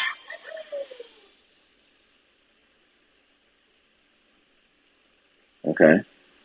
So those who wield the falsification principle, they better be very careful how they use it.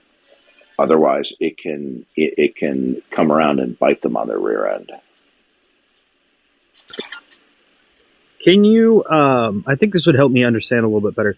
Can you give me an example of something that we know that even atheists would agree to be true that is non-falsifiable? No, they couldn't agree to that. Okay. Oh. Right. Yeah, that makes sense. They couldn't, or they wouldn't agree to that.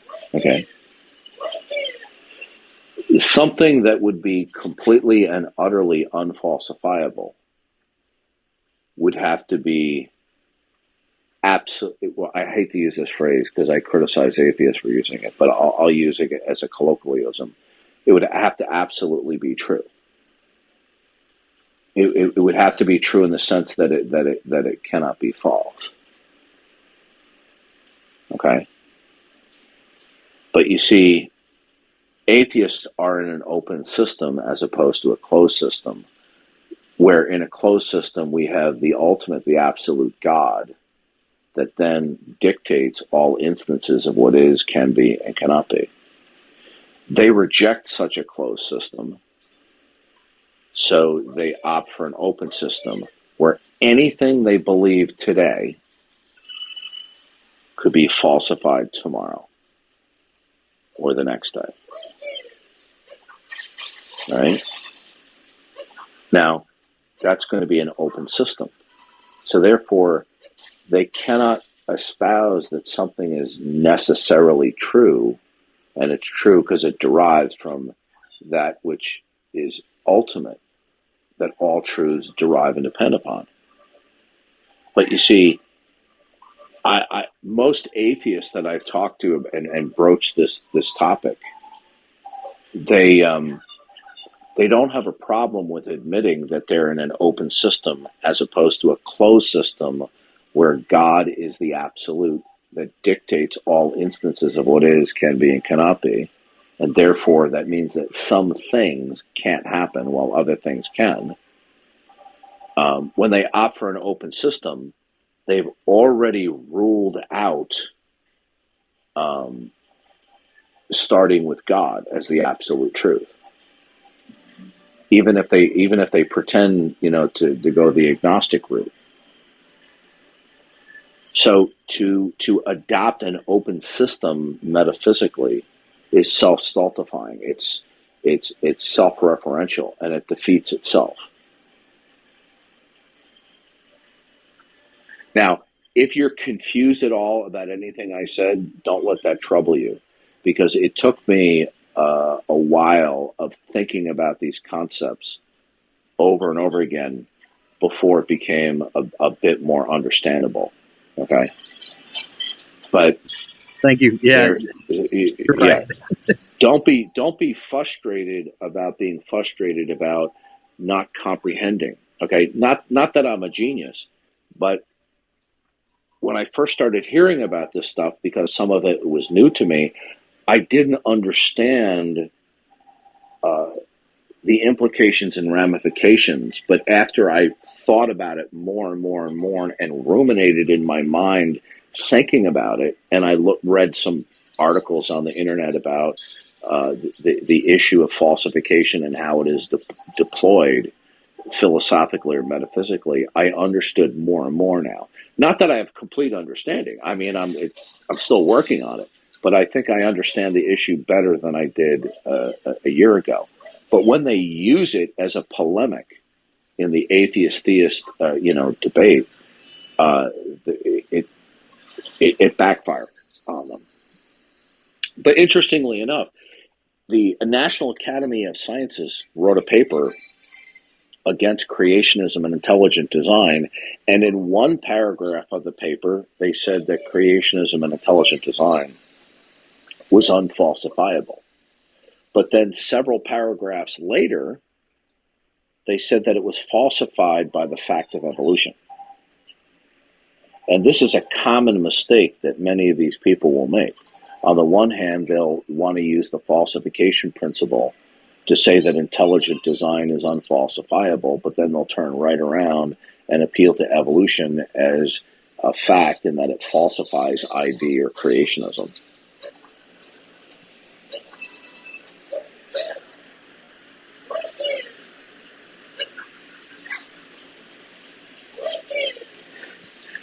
Yeah, that's why I don't hear many atheists invoking the falsification criterion much anymore.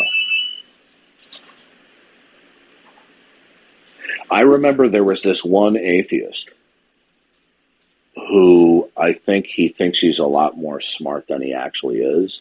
He tried to deploy the falsification principle against invoking God as worthy of belief.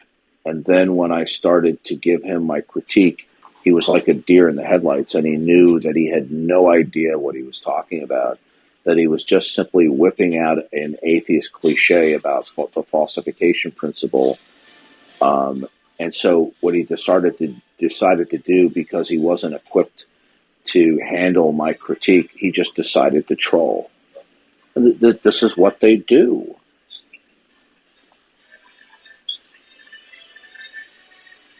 Yeah, I think Matt and I had a. Yeah. I'm sorry.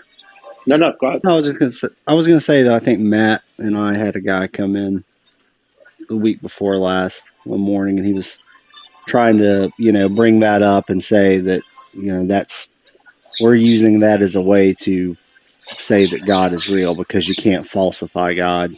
It was really stupid, honestly.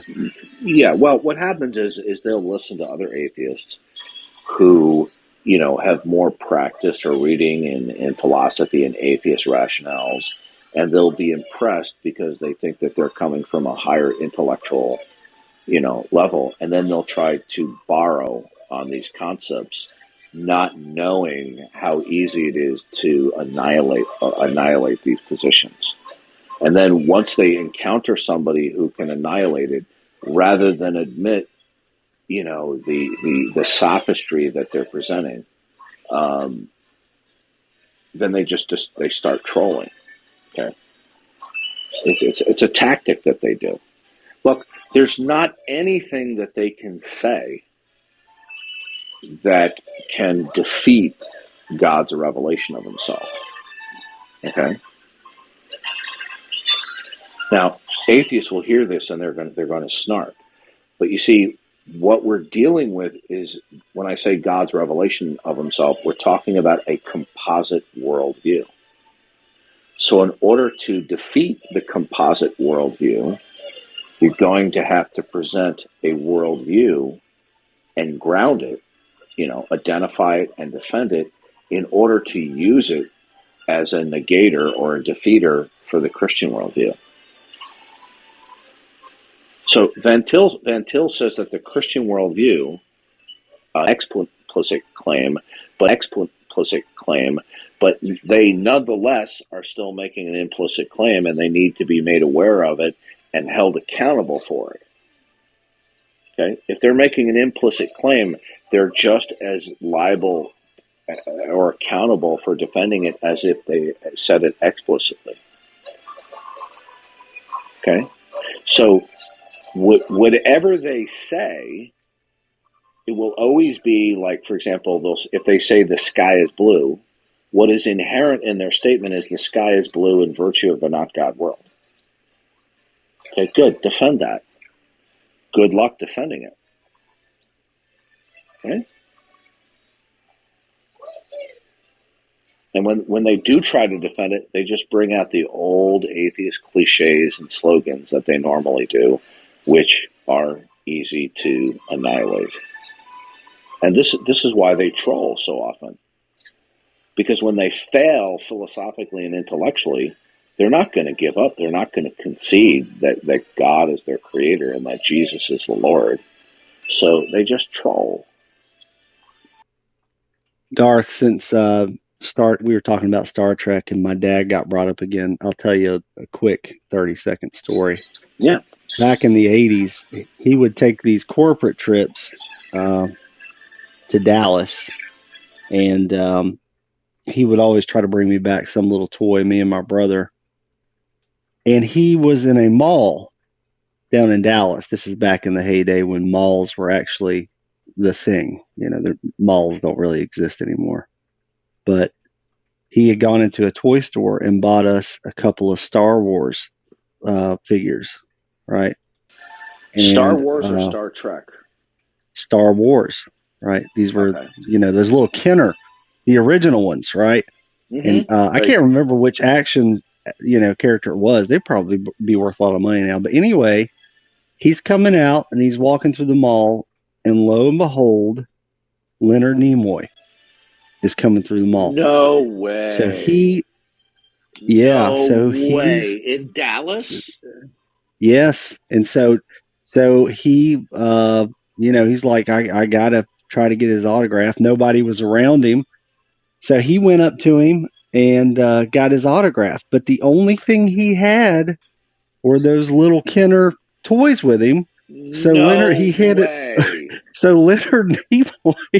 he handed it to him. So when you sign this, he had him sign the back of a Star Wars action figure. Does he still have it?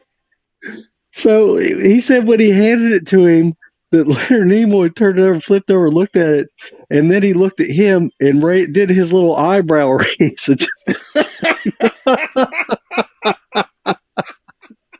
That is a great.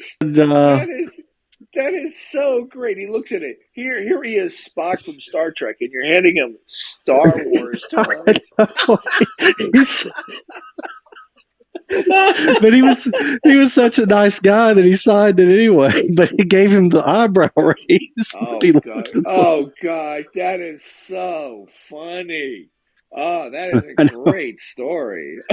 And by the nature of that I couldn't have made that up, right? It's like, yeah, that's got to be true. No, that is, you know what, that is a great story. Oh, and Leonard Nimoy, was very good to his fans. A lot of the Star Trek people, they are very, very good and appreciative to their fans. And I've watched a couple of documentaries on Leonard Nimoy, and I know that he greatly appreciated the Star Trek fans. Yeah, that I'm gonna remember that story. That is so. You know what? I'm gonna repeat that story. That is a great story. Oh Yeah, it's true. gosh, that is so funny. That's It was so on the funny. it was on the back, because it was mostly white on that little cardboard part of it on the back, and he signed across it. The bad part was, as a kid, I had no idea. I mean, this is like I was in 04 or 05, Oh no! Tell and me you didn't destroy the package. so he comes home the next day, and I didn't think anything of it. I thought I was still supposed to have it. I had torn into it and got my little Han Solo Oh or character out. no! And you tore them, and you're like, you know who Leonard Nimoy is? Right. And My your dad was dad's such like, no. no, my dad was such a nice guy. He knew that, Oh as a my kid, I wouldn't understand it, and that I had, no! Oh my gosh! You know what? but I am going to repeat that story. That is really funny. Oh gosh!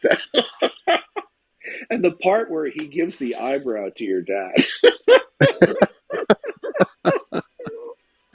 yeah, that Oh probably would have been gosh! worth a lot of money because there's probably not too many old Star Wars, in the No, set, but the things like fact that that that you had have a you have a Leonard Nimoy. Nimoy signature on a Star Wars box of a toy, Yeah, that's even that'd be. better than if it was on a Star Trek toy, I know. That's what I'm right? saying. It's wild. I mean, and you know how rare that would be? Oh wow! And I ripped it up. I ripped it up. Well, you know what? You're on my troll list now. I'm blocking you now.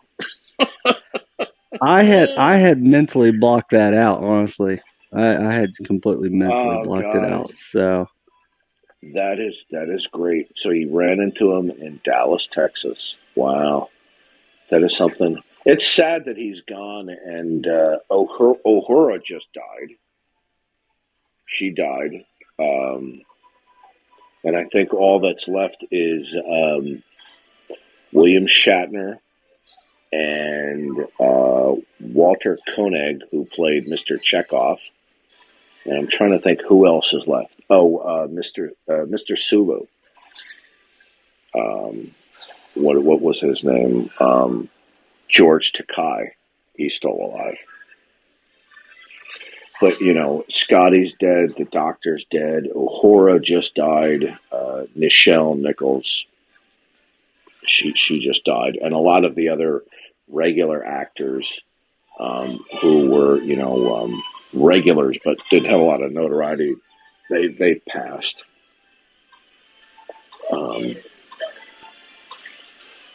there's so many good quotes in that movie, like a lot of the movies. But If you're ever with your dad again, I assume your dad's alive, right? oh yeah, Is your dad alive? he's Okay. still The alive. next time you're on the phone with your dad, I want you to put him on there, and I want to hit him with some Star Trek trivia questions, and see, if he can get them. Not that I'm a Star Trek buff myself, but I don't know if he was like a real Trekkie guy. You know what I mean? I just know that he loved that movie, and I think that that whole encounter with Leonard Nimoy. well, he probably is loved some- it because he probably grew up watching the Star Trek, or he was young Oh enough yeah, to that's true. appreciate the Star Trek TV show. And then, although the first movie, I personally thought it was okay. I wasn't as critical as other people. But the Wrath of Khan, as you have said, it just knocked it out of the park.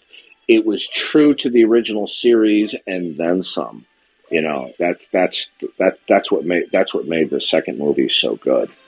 It was just unbelievably good. Yeah, Ricardo Montalban. Check out the if you original episode. You'll really like it. The original episode with him in it was fantastic. I don't know if you've ever even started talking about movies with Matt or Ton, but We it do can go occasionally into talk about movies, yeah. well, you're going to be hard pressed to name a movie that Matt Yester has not seen. I mean, it's like I don't think it just. Matt, have we ever talked about movies before? Matt Yester?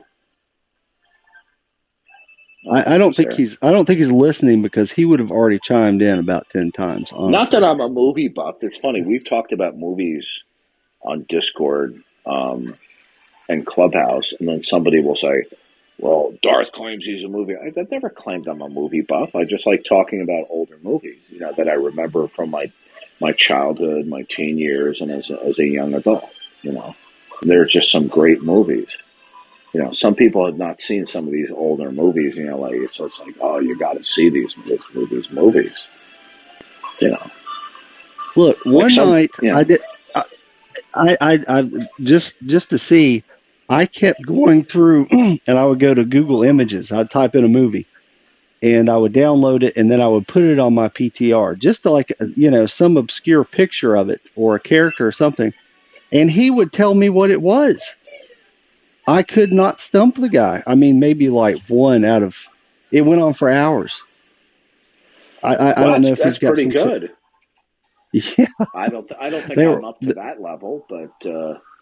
They were all like sci-fi or, some of those crazy 80s horror movies or something. I love using my smartphone is that if I'm watching an old TV show or an old movie and I see, a particular actor, actress that's of interest, I'll just Google to see if they're still alive, and if they're not, when they died and stuff, because the pool of actors and actresses was not as big as it is now, where you've got a gazillion movie and TV actors.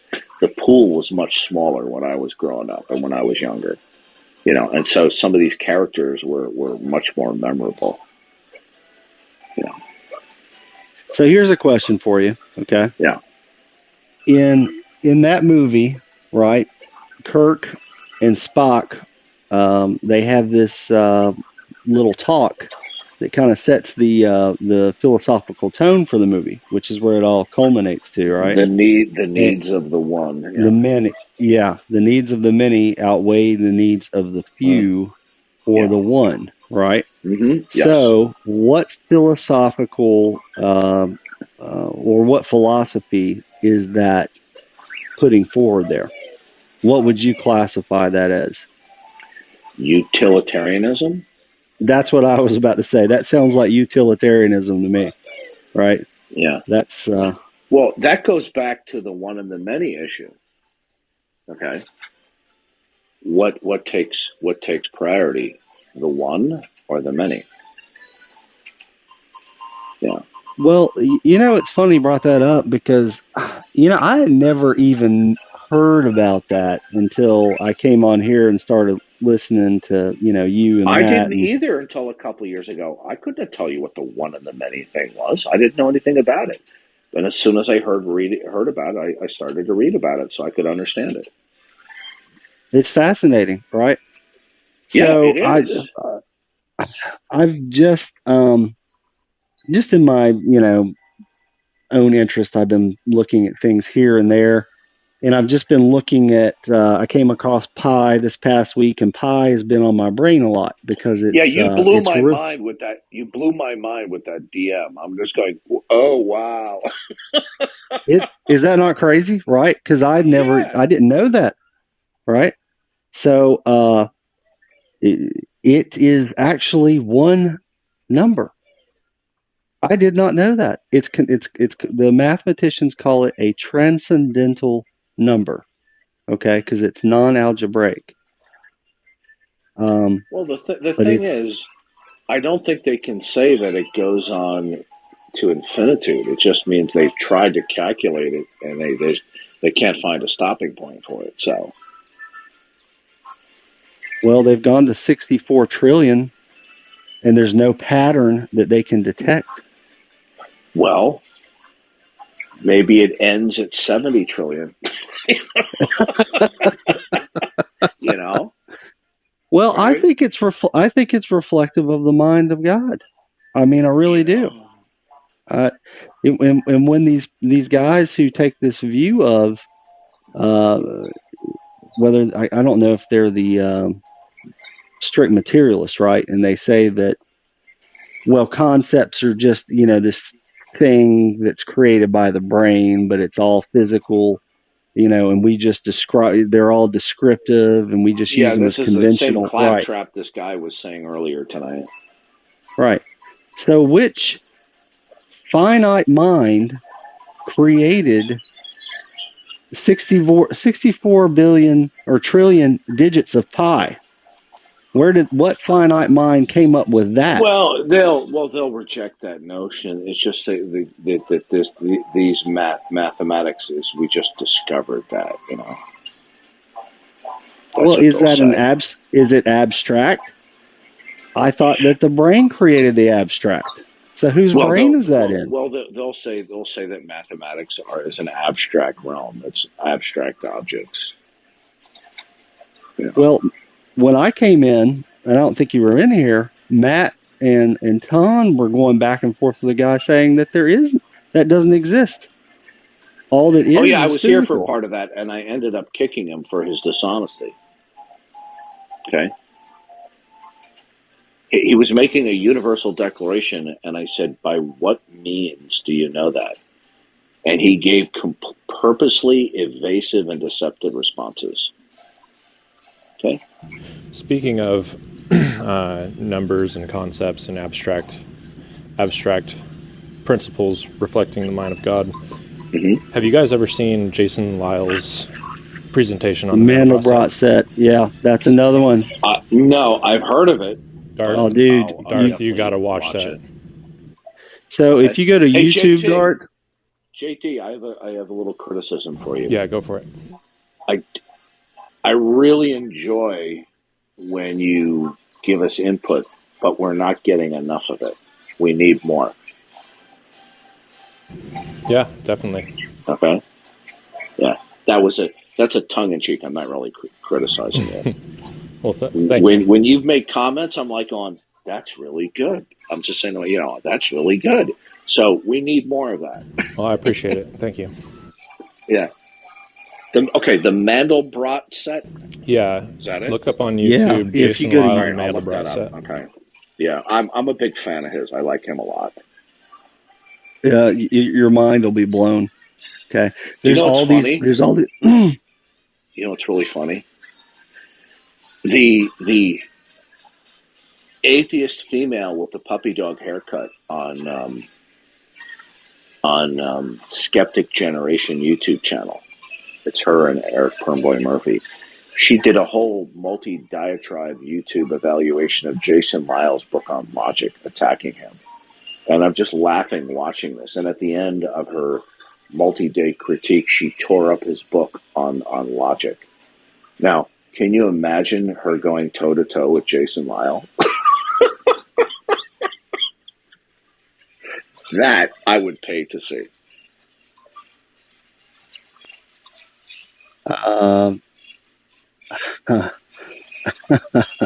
Yeah, I mean,